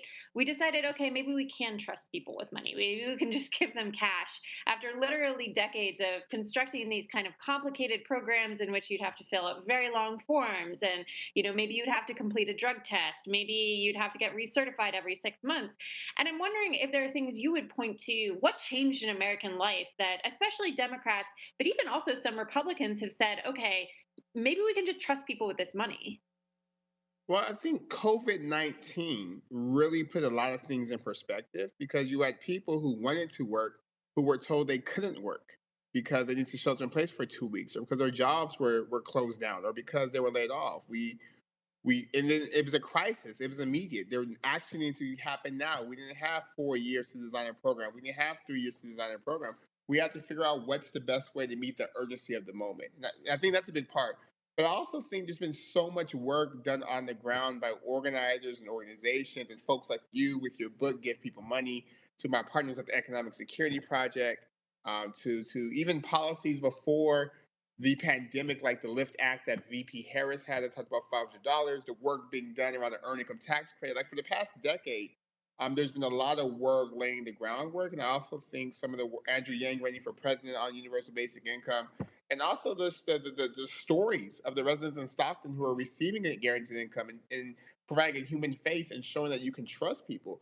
But I think also we've seen the implosion of trickle-down economics. We've seen that maybe our trust just in rich people to save the economy has been misplaced in every recession, and in the way income inequality has widened, in the way wealth gaps have widened, et cetera.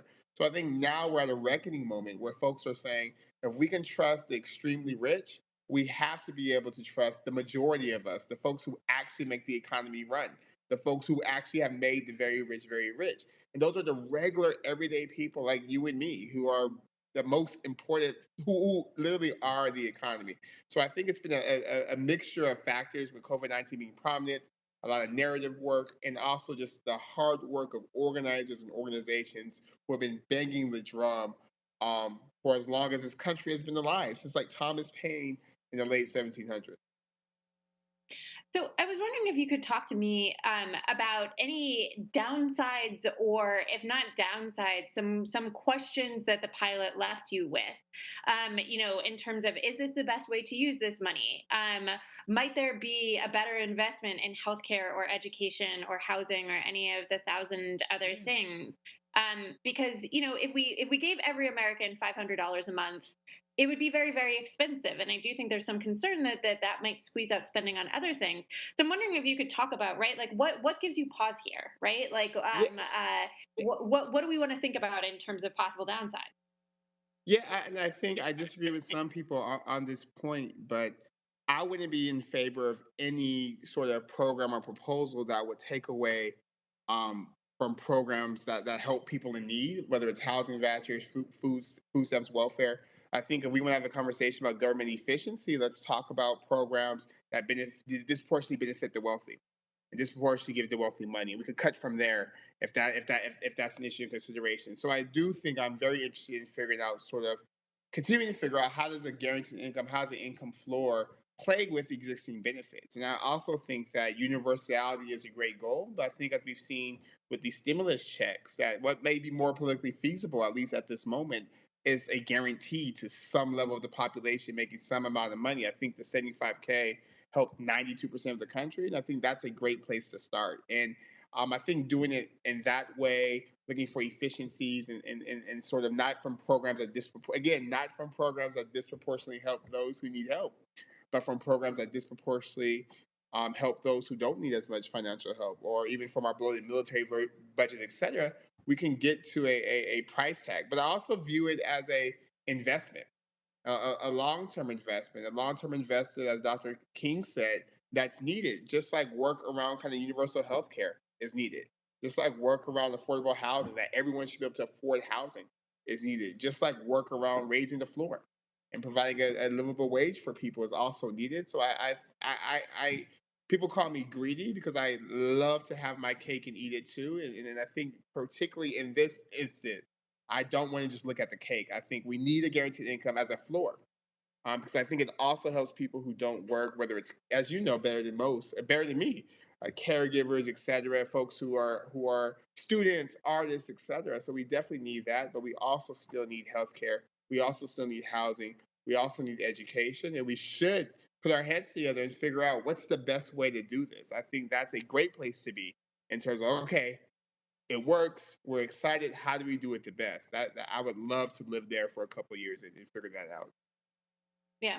And so, you worked on this set of issues at the municipal level, at the level of the city of Stockton and its residents. And you're now working at the state of California, and I know have a lot of thoughts about federal level, so national level policy too. And so I'm wondering, given that we have mayors who are pushing for these proposals, but don't always have the resources themselves to do it, right? Like, what's the right level to be thinking about policy here? Can states do things like UBI? Can the federal government, or is the federal government sort of the only one that can step in? The federal government is the only place to do this at scale because the federal government, as we've seen during this pandemic, can deficit spend. Mayors, governors have to have a balanced budget every single year, which makes sort of funding a program at a state or local level impossible, at least one at scale. But what we've seen, particularly in the last year, with the 49 mayors who are now part of Mayors for Guaranteed Income, are that cities are becoming laboratories of democracy.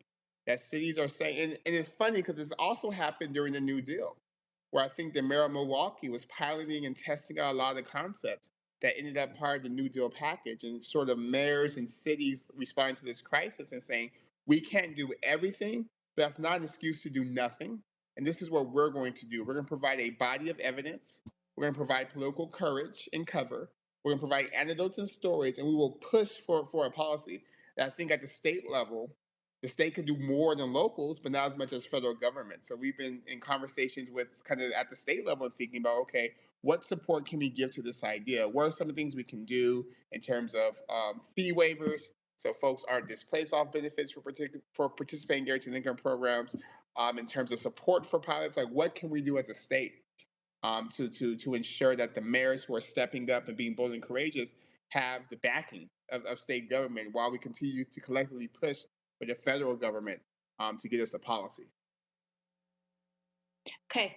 And so I want to talk a little bit about this. It was a policy that came in this massive piece of legislation, and that I've been doing some reporting, talking to a lot of people. A lot of people who might benefit from it don't know that it exists, which is what you pointed to, this child tax credit, where the government is about to start sending lower income parents, which means most parents, a lot of money.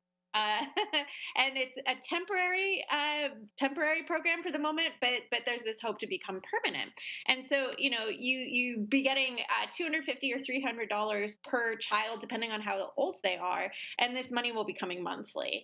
And so, again, given what you saw in Stockton, we know we have some projections of how this might cut the child poverty rate, but I'm wondering if you could talk about the downstream effects of this really, perhaps the most radical government program to be put in place in 50 years, maybe since the Great Society. It's incredible. I am through the moon excited about it, but I think to your point about sort of people having to access it, I also suggest some design issues that we have to figure out, because if we're going to do these things, we got to make sure the money goes to the people who need it and who need it, absolutely. But in terms of how we think the money is going to be spent, money will be spent on food. Money will be spent on childcare. We saw so many people, mostly 90% women, leave the workforce because of childcare, are concerned about the quality of education their kids were receiving online. So we have some money to allow women to enter back into the workforce. I think we'll see. For example, one guy, Tomas, he talks about how the extra money allowed him to work less and spend more time with his kids. And in doing so, he realized that one of his kids really liked science. So he was able to use some of the $500 he received through the Stockton Guaranteed Income Project to buy science activities for his kids, to take them to the Monterey Aquarium. And I think I think more importantly, it will buy parents the time and the mental space to be able to be more present, to be able to parent, to be able to build and spend time with their children, because they have at least a reoccurring floor that makes sure that diapers, bottles, food, transportation, childcare, that there's enough to cover those things, and they can focus on being fully present with their children, be less stressed, less anxious, less irritable, and continue to build opportunity for their families. So I'm very excited, and will do my part to make sure that every single solitary person who qualifies gets the money that they deserve. Yeah, I think it's going to be fascinating this summer to see, millions of people who, again, I think a lot of them don't have any idea this program is coming into place, but they should benefit from it, particularly if they benefited from those stimulus checks and are already in contact with the IRS. So we have a question from the audience. I'm going to go ahead and ask this. This is coming from David. In order to offset the expenditure to give appropriately, he notes, money to those in need, do we need to reconsider the expectations of Social Security income to those of a certain wealth or income? So I think that he's referring to means testing Social Security, which is a proposal that comes up every now and again, where the wealthiest older Americans would not get the guaranteed benefits, would get a lower benefit, or might not get benefits at all. Yeah, I'm not prepared to talk particularly around Social Security without careful study and reading, but I would say, to the spirit of the question, I do think if finances are an issue, we have to look at sort of what type of programs are giving money, or what money are we not collecting from the wealthiest among us, and how do we start with reallocating there? In addition to finding new sources of revenue, whether it's a data dividend, whether it's legalizing marijuana and taking the taxes for that, and putting it towards some sort of guaranteed income program. I think that there's no shortage of ideas of how to do it, and they all should be vetted very carefully so we get to the most equitable solution. Wonderful. So thank you so much for talking with us about these really, really important issues. And so I'm going to chat with Susan here. And thank you again, Mayor Tubbs. Thank you. Thank you. Well, that was a great session, Annie. That was fantastic.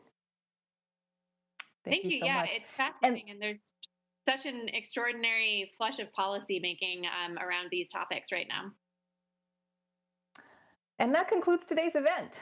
Thank you all for watching and participating in our conversation. We want to thank MITRE for their support of the Atlantic's journalism today. We also want to let you know that later this month, on May 19th and 20th, we're hosting In Pursuit of Happiness, a virtual event experience that explores how to build a more meaningful life. Visit theatlantic.com/live for more information about our great lineup of speakers and interactive moments. Stay healthy, and we'll see you at another virtual event soon.